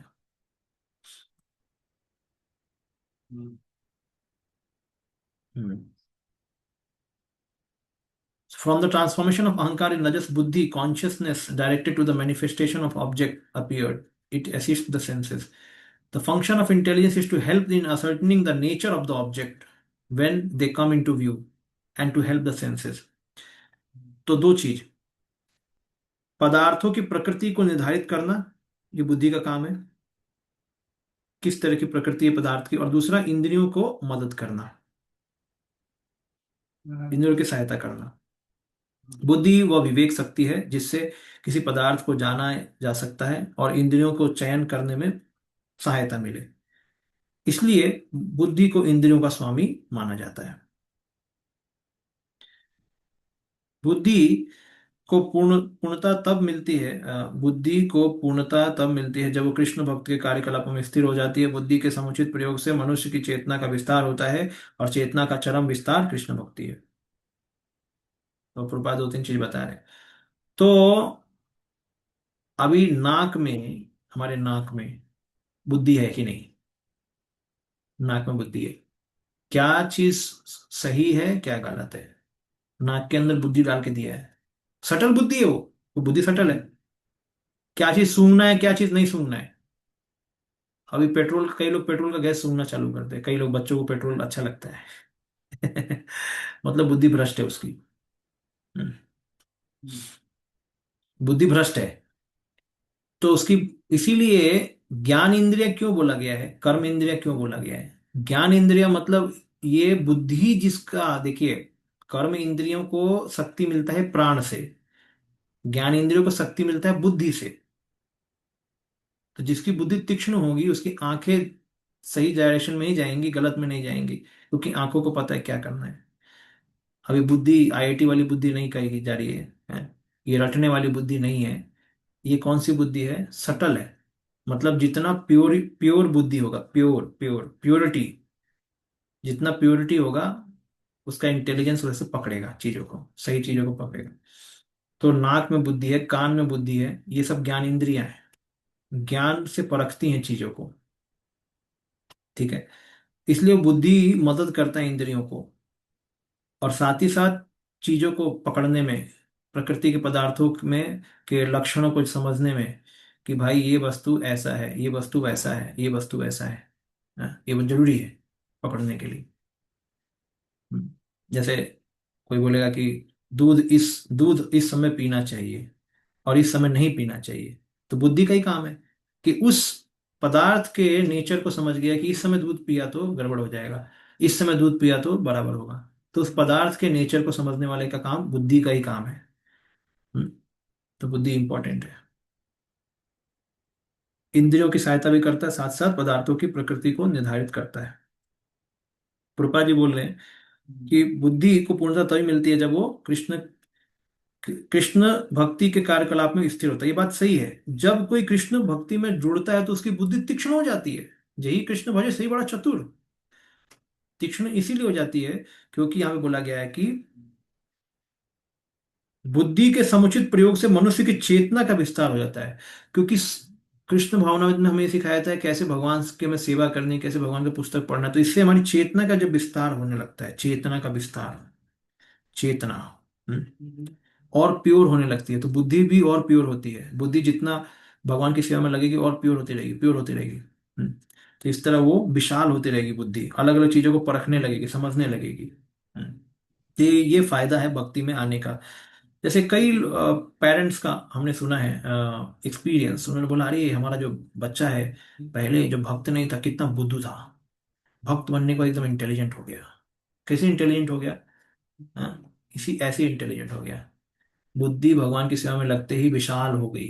पहले क्षुद्र बुद्धि थी, अब विशाल बुद्धि हो गई, प्योर हो गई बुद्धि, तो सभी कुछ को परखने लगी, समझने लगी। तो इसीलिए अगर किसी को बुद्धिमान बनाना है तो उसे भक्ति में लगाना चाहिए। जितना वो दृढ़ता से भक्ति करेगा उतना उसकी बुद्धि शुद्ध हो जाएगी। खास करके इवन ज्ञानियों के लिए, आपने दूसरे अध्याय में पढ़ा, दूसरे स्कंद में, कि ज्ञानियों का धारणा क्या होता है? विराट रूप। ज्ञानियों का धारणा क्या होता है? विराट रूप। जब वो, जो ज्ञानी योग मार्ग से अपना सिद्धि करना चाहते हैं, उनका धारणा होता है विराट रूप। तो विराट रूप में वो बुद्धि लगाते हैं पहले, बुद्धि से बोलते हैं कि ये विराट का सर है, हाथ है, पैर है, ये सब बुद्धि से परखते हैं, और इस तरीके से उनकी बुद्धि शुद्ध होती है। तो भगवान पे फिक्स करने से कॉन्शियसनेस बुद्धि शुद्ध होती है। और प्रभुपाद जी फिर बोलते हैं वहां पे कि क्योंकि ये लोग डीटी वर्शिप नहीं कर सकते क्योंकि उनकी बुद्धि अशुद्ध होती है, इसलिए विराट पे फोकस कर करके उनकी बुद्धि शुद्ध होती है। दूसरा दूसरा चीज, ये तो मैंने एक चीज बताया। दूसरा चीज, जिसके ये रहता है शंकर वाले जो 3 लाइन, ये लोग डीटी वर्शिप नहीं कर सकते। भक्ति रसायन सिंधु में दिया है कि अपराध होता है। जिसका हॉरिजॉन्टल तिलक होता है वो डीटी वर्शिप नहीं करना चाहिए।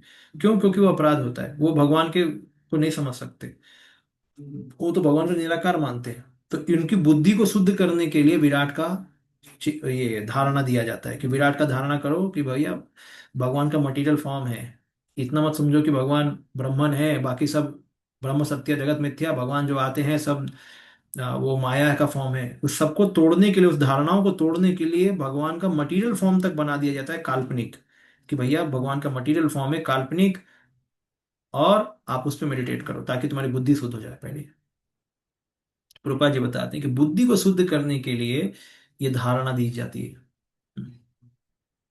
और क्योंकि उसकी बुद्धि शुद्ध नहीं होती इसलिए वो डीटी वर्शिप नहीं कर सकता। तो ये जो ये वाले रहते हैं ये नहीं करते, मतलब इनको भगवान का, विष्णु का वर्शिप नहीं करना चाहिए। अब वो जो करते होंगे तो देवता के फॉर्म में करते होंगे, कृष्ण के फॉर्म में नहीं। हम्म, आगे। तो हाँ,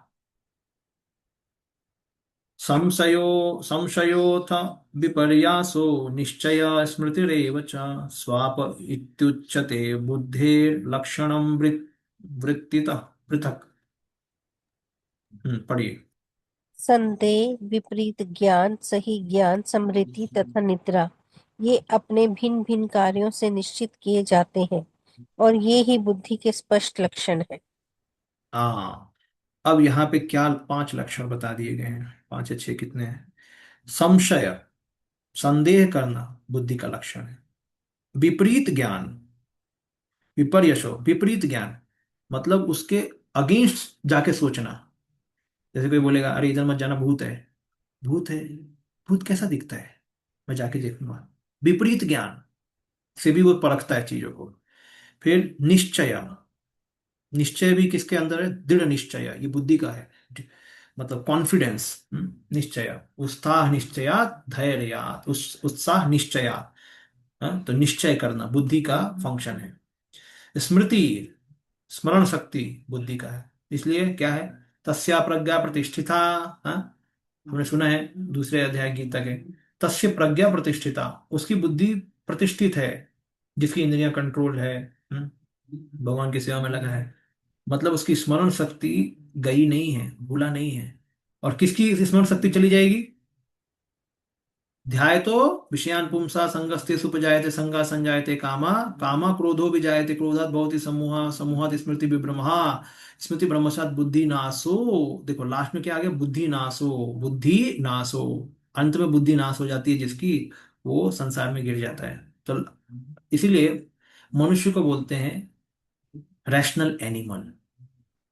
human is called rational animal, मतलब अगर रैशनल निकाल दिया तो क्या बन जाएगा? एनिमल। तो जब बुद्धि आदमी की गिर जाती है मतलब वो जानवर ही बन जाएगा। क्या हो जाएगा? जानवर। इसलिए द लास्ट स्टेज क्या है मनुष्य का? कि वो इंसान ही रहे, वो है बुद्धि।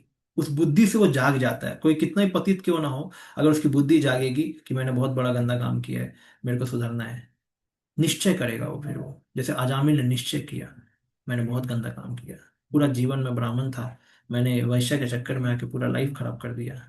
बुद्धि उसकी जाग गई, बुद्धि जाग गई, निश्चय ले लिया, स्मृति हो गया, आगे चला गया। तो बुद्धि हमको हमारे जीवन में सही ज्ञान को परखने में, उसके प्रति संकल्प लेने में मदद करती है। इसलिए बुद्धि बहुत इंपॉर्टेंट है। बड़े बड़े इसलिए विद्या, विद्या और बुद्धि काफी कनेक्टेड है। तो संशय, विपर्यासो, निश्चय, स्मृति, स्मरण शक्ति, स्वापह, निद्रा। तो अब आगे निद्रा भी कहाँ से आ रही है? बुद्धि से आ रही है निद्रा। लेक्चर में निद्रा आ जाती है, बुद्धि से आ रही है। इसका मतलब क्या है? कोई ठीक से सोया नहीं तो बुद्धि काम नहीं करती है। अब देखो, ये इंपॉर्टेंट चीज है, अभी आपको बताता हूँ। अगर आपको कुछ काम करना हो ना, है कुछ घर में कुछ काम करना, तब आपको नींद नहीं आएगा। जब पढ़ाई करना हो तो फटाफट नींद आएगा। क्यों नींद आएगा पढ़ाई करते समय? क्या कारण है? और बुद्धि लगानी पड़ती है ना। और बुद्धि लगाने के लिए थोड़ा नींद चाहिए बराबर, नहीं तो फिर बुद्धि काम नहीं करती। इसलिए कई लोग कम सो के काम कर सकते हैं, बट पढ़ाई करना मुश्किल होता है। जप करना, क्योंकि जप में भी थोड़ा बुद्धि लगती है। जप में बुद्धि लगती है, जप में आप जब सुनते हैं ना तो वो बुद्धि से पकड़ा जाता है। वो हरे कृष्णा हरे कृष्णा, वो बुद्धि अटेंटिव अटेंटिव रखना, उसको अटेंटिव रखना। उसमें मतलब भले मन है वहां पे, लेकिन बुद्धि के द्वारा काम क्या हो रहा है वहां पे? निश्चय कि मैं इस मंत्र को सुनूंगा, मंत्र को सुनूंगा, वो कॉन्फिडेंस से सुन रहा है। लेकिन मन बदमाश है? तो वो मन, क्योंकि बुद्धि के द्वारा भी मन कंट्रोल नहीं हो पाता है। मन बहुत बदमाश है, उसके अंदर बहुत वासनाएं भरी पड़ी है। तो मन का फोर्स है वासना, हाँ? और बुद्धि के अंदर ज्ञान है। जैसे ही हम कोई लेक्चर सुनते हैं, हमारे अंदर तुरंत जग जाता है, अजय अब मैं ऐसा करूंगा, अब मैं ऐसा करूंगा। लेकिन फिर भी मन कंट्रोल नहीं हो पाता है, क्योंकि मन के अंदर बहुत वासनाएं भरी पड़ी है। उसको कंट्रोल करना ज्ञान के द्वारा आसान नहीं है। उसको समर्पण के द्वारा, भगवान को समर्पण करने के बाद भगवान उसे कंट्रोल करते हैं। भगवान की शक्ति से कंट्रोल होता है। तो ये समझना जरूरी है कि बुद्धि, अगर हम कम सोते हैं तो काम नहीं करती है, पगला जाएगा आदमी। इसलिए कम सोने से आदमी भूलने भी लगता है, स्मरण शक्ति भी कम हो जाती है। निद्रा चाहिए। और ज्यादा निद्रा भी किया तो फिर बुद्धि काम नहीं करेगी। ये दोनों चीजें, ज्यादा सो गया तो बुद्धि काम नहीं करेगी, और कम सो गया फिर भी काम नहीं करेगी, बुद्धि हीटअप हो जाएगी। इसलिए इसके लक्षण है निद्रा भी। हम्म।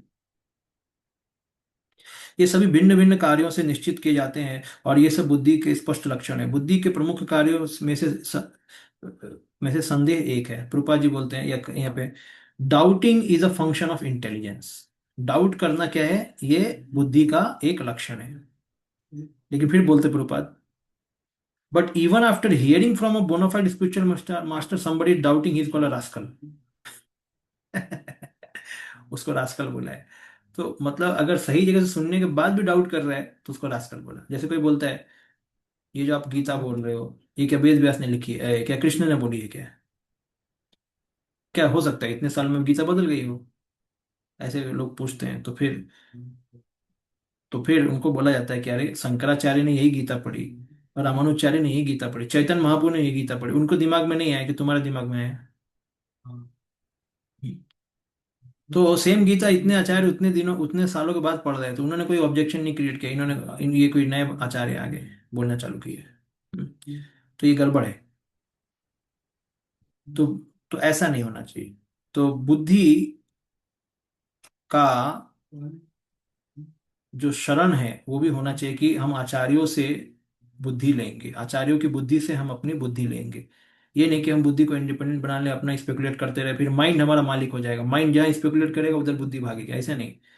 बुद्धि को आचार्यों के इंस्ट्रक्शन में टिका के रखना है। आचार्य जो बोलते हैं वो सही है, उसको ज्ञान लेके बुद्धि को स्ट्रांग बनाना है। डाउट करते रहेगा तो फिर बुद्धि स्ट्रांग नहीं होगी, उसमें निश्चयपना नहीं आएगा। किसी बात को आंख मूंद कर स्वीकार करना बुद्धि का परिचायक नहीं है। देखो कितना सिंपल बोला है। इसीलिए ये भी बोला है, जैसे प्रभुपाद जी कई बार बोलते हैं, वेदों में भी बोला है कि जैसे स्त्री को कम दिमाग होता है। इसमें क्यों बोला गया है बुद्धि कम होती है? इसलिए बोला गया कि क्योंकि जैसे कोई भी रिलीजियस फंक्शन में, धर्म के कार्यों में स्त्रियां ज्यादा रहती हैं, क्योंकि वो तुरंत मान लेती हैं कि ये सही है चीजों को। और जो आदमी रहता है वो मानता नहीं है, वो अपना बुद्धि घुमाता है। भले उसकी बुद्धि दुष्ट बुद्धि है या शुद्ध बुद्धि, वो अलग अलग चीज है, लेकिन बुद्धि है। भले वो मंदिर नहीं आ रहा, बुद्धि को गलत उपयोग कर रहा है, लेकिन है उसके अंदर बुद्धि। तो बुद्धि का सही उपयोग होता है, गलत भी होता है। हाँ, लेकिन स्त्रियां ज्यादा मंदिर में आती हैं, हाँ, क्योंकि वो तुरंत मान लेती हैं, वो ज्यादा सोचती नहीं है उसके ऊपर। तो यही चीज है। हम्म। देखिए, ये परखने वाली बुद्धि है। मैं वही चीज बता रहा हूँ। किसी की स्मरण शक्ति अच्छी हो सकती है तो ठीक है, कोई ज्यादा याद कर सकता है, लेकिन वो कौन सी बुद्धि हुई? बुद्धि का स्मरण शक्ति हुआ है। बुद्धि का परखने का शक्ति अलग है। परखने का शक्ति अलग है। तो वो यहाँ पे बच्चे बताया गया कि संशय बहुत महत्वपूर्ण है, जो कि परखने वाली शक्ति है, संशय। अतः संशय शब्द अत्यंत महत्वपूर्ण है। बुद्धि का अनुशीलन करने के लिए मनुष्य को प्रारंभ में संदेह युक्त रहना चाहिए। अगर बुद्धि का अनुशीलन करना है तो क्या रहना चाहिए? संदेह युक्त रहना चाहिए।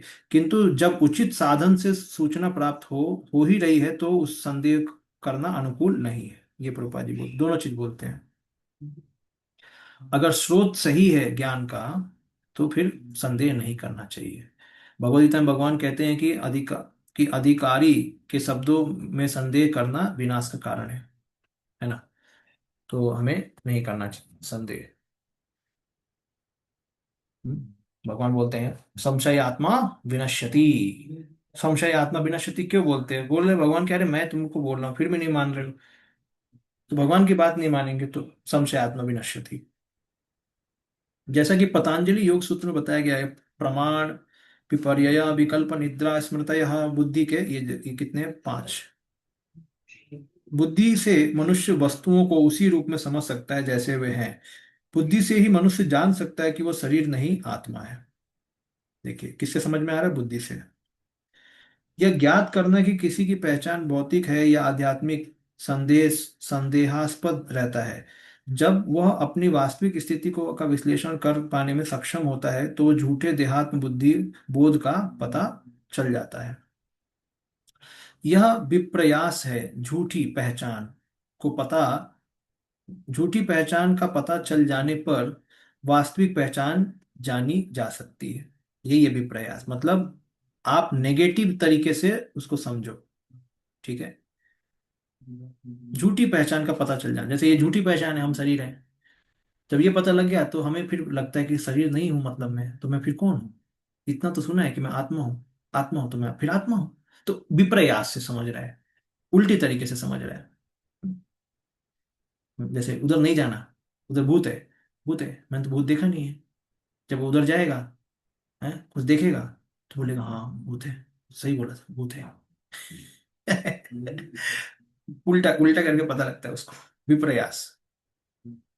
वास्तविक ज्ञान को यहाँ निश्चय अथवा सिद्ध व्यवहारिक ज्ञान कहा गया है। हम्म, यह व्यवहारिक ज्ञान तभी प्राप्त किया जा सकता है जब झूठा ज्ञान समझ में आ चुका हो। बुद्धि में दोनों चीज आ रहा है। अभी हम क्या सोच रहे हैं? प्रमाण, प्रमाण मतलब यहाँ पे संशय से जैसे हो गया, संदेह हो गया। तो संदेह, प्रमाण, संदेह बोला मुझे प्रमाण दो, प्रमाण दो, प्रमाण दे रहे हो, ठीक है। तो प्रमाण भी नहीं मिला तो फिर उसको आप विपर्य से पहचानो। वो क्या है कि आपके पास जो चीज है उसमें डाउट करो कि वो गलत है। अगर उसमें डाउट हो गया तो आपको जो बोला जा रहा था उसका प्रमाण इससे भी सिद्ध हो रहा है। मतलब ये जाहिर जाहिर सी बात है कि ये न्याय में भी यूज होता है ऐसा तत्व कि ये सही है, इसका प्रमाण नहीं मिल पा रहा है, तो इसको जो गलत बता रहा है उसको गलत सिद्ध कर दो तो इसकी सत्यता सिद्ध हो जाती है, ऐसा। हम्म। तो वही चीज प्रभुपाद जी बोल रहे हैं कि यह व्यवहारिक ज्ञान तभी प्राप्त किया जा सकता है जब झूठा ज्ञान समझ में आ चुका हो। व्यवहारिक या सिद्ध ज्ञान से मनुष्य यह जान सकता है कि वो शरीर नहीं अपितु आत्मा है। स्मृति का अर्थ है स्मरण शक्ति और स्वाप का अर्थ है निद्रा। बुद्धि को क्रियाशील रखने के लिए निद्रा आवश्यक है। यदि निद्रा ना हो तो मस्तिष्क ठीक से काम नहीं कर सकता, दिमाग काम नहीं करेगा। भगवद गीता में यह विशेष रूप से उल्लेख दिया है कि जो लोग भोजन, निद्रा, नींद और शरीर के अन्य आवश्यकताओं को समुचित मात्रा में नियमित करते हैं वे योग क्रिया में अत्यंत सफल होते हैं। ये बुद्धि के विश्लेषणात्मक अध्ययन के कुछ पक्ष हैं जिसका वर्णन पतंजलि योग पद्धति तथा कपिल देव के सांख्य में श्रीमद् भागवत में हुआ है।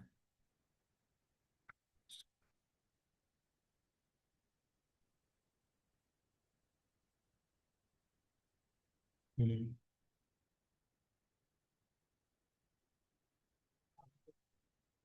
तो विश्वनाथ चक्रवर्ती ठाकुर बोल रहे हैं कि विप्रयास मतलब इनकरेक्ट नॉलेज, प्रमाण मतलब सही ज्ञान, प्रमाण, और विप्रयास मतलब इनकरेक्ट नॉलेज, गलत ज्ञान, सही ज्ञान गलत ज्ञान।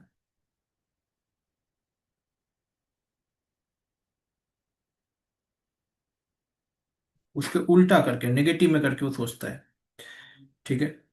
संशय मतलब उसको प्रमाण चाहिए, प्रमाण का अभाव, या प्रमाण चाहिए उसको, प्रमाण का अभाव, तो संशय होता है।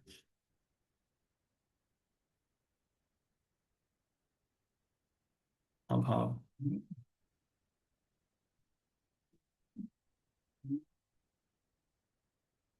निश्चय, स्मृति और स्वाप। ठीक है, ये पांच हो गए। और क्या बोलते हैं, निश्चय मतलब राइट नॉलेज, करेक्ट।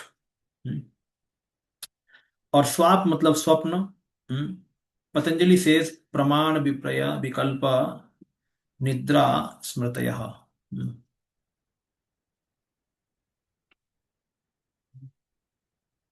यहाँ पे विकल्प मतलब एक मिनट, निश्चय सही ज्ञान, इसी को विकल्प बोला गया है।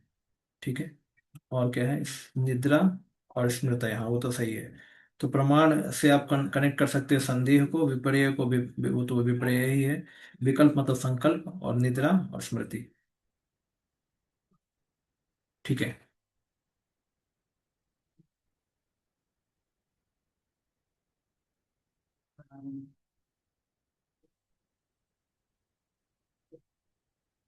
नेक्स्ट। तैजसा इंद्रिया इंद्रियाण्येव क्रिया ज्ञान विभागस प्राणस्य हि क्रिया शक्तिर्बुद्धिर्विज्ञान शक्तिता। पढ़िए। हरे कृष्ण, दंडवत प्रणाम। रजोगुणी अहंकार से दो प्रकार की इंद्रियां उत्पन्न होती हैं, ज्ञानेंद्रियां तथा कर्मेंद्रियां। कर्मेंद्रियां प्राण शक्ति पर और ज्ञानेंद्रियां बुद्धि पर आश्रित होती हैं। ओके। तो ज्ञानेंद्रियां किस पे, कर्मेंद्रिय प्राण शक्ति पे, और ज्ञानेंद्रिय बुद्धि पे, ये हमने ऑलरेडी डिस्कस किया अभी। तो रजोगुणी अहंकार के दो इंद्रियां उत्पन्न होती हैं। इंद्रियों का काम ही है कार्य करना, तो वो रजोगुण में रहती हैं इंद्रियां। सतगुण में मन होता है। तो मन को वैसे डिसाइड करना चाहिए कि कार्य कब नहीं करना है, कब करना है। हाँ? लेकिन मन अगर इंद्रियों के पीछे भागेगा तो मन को समझ नहीं आएगा कि क्या चल रहा है। इसलिए मन को भगवान की सेवा में लगाया तो मन में संकल्प विकल्प कम हो जाएगा। क्योंकि मन भी दूषित है वैसे तो रजोगुण से, क्योंकि इंद्रियों का संपर्क है, उसे भोग करना है। इसलिए इंद्रियों को मन को भगवान की सेवा में लगाया तो मन शांत होगा, तो इंद्रियां भी थोड़ा बराबर काम करेगी। एक मिनट।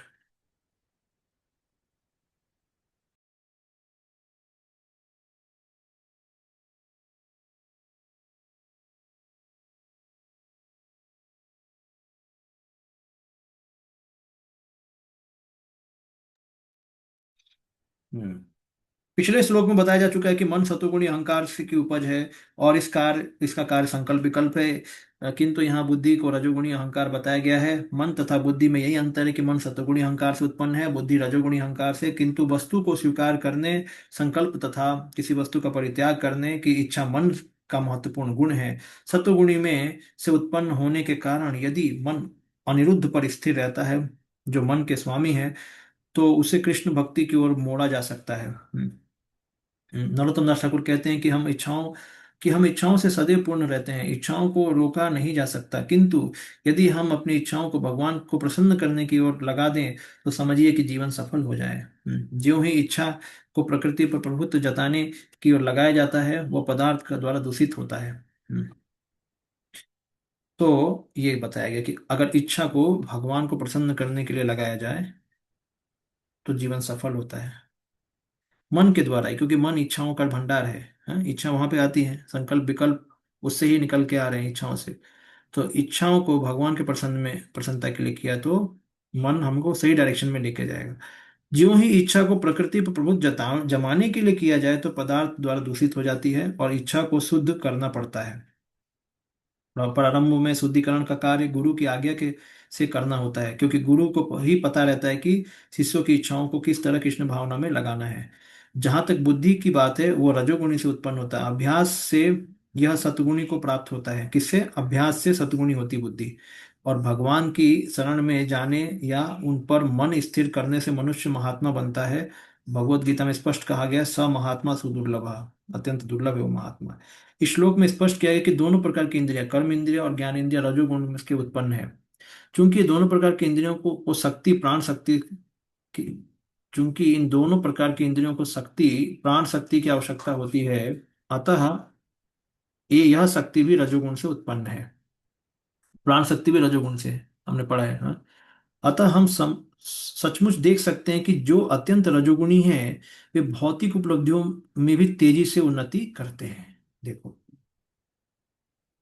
समझ में आ रहा है? हम्म हम्म। तो इंटेलिजेंट होने का मतलब नहीं है कि वो शास्त्र पढ़ेगा। इंटेलिजेंट होने का मतलब ये नहीं कि वो शास्त्र पढ़ेगा। अब इंटेलिजेंस किसका है? रजोगुण का है।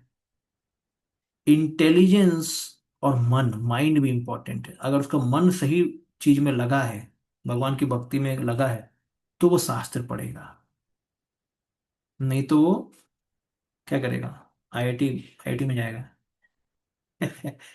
हैं? या अच्छे अच्छे एग्जाम पास करके फिर भोग इंद्र तृप्ति करेगा। क्यों? उसका इंटेलिजेंस तो पहले से ही रजोगुणी है। तो प्रभुपाद जी बोल रहे इंटेलिजेंस को सतगुणी बनाना है तो अभ्यास करना पड़ता है, भगवान की शरण में जाना पड़ता है, मन को लगाना पड़ता है। हम्म, तब बुद्धि भी धीरे धीरे आएगी।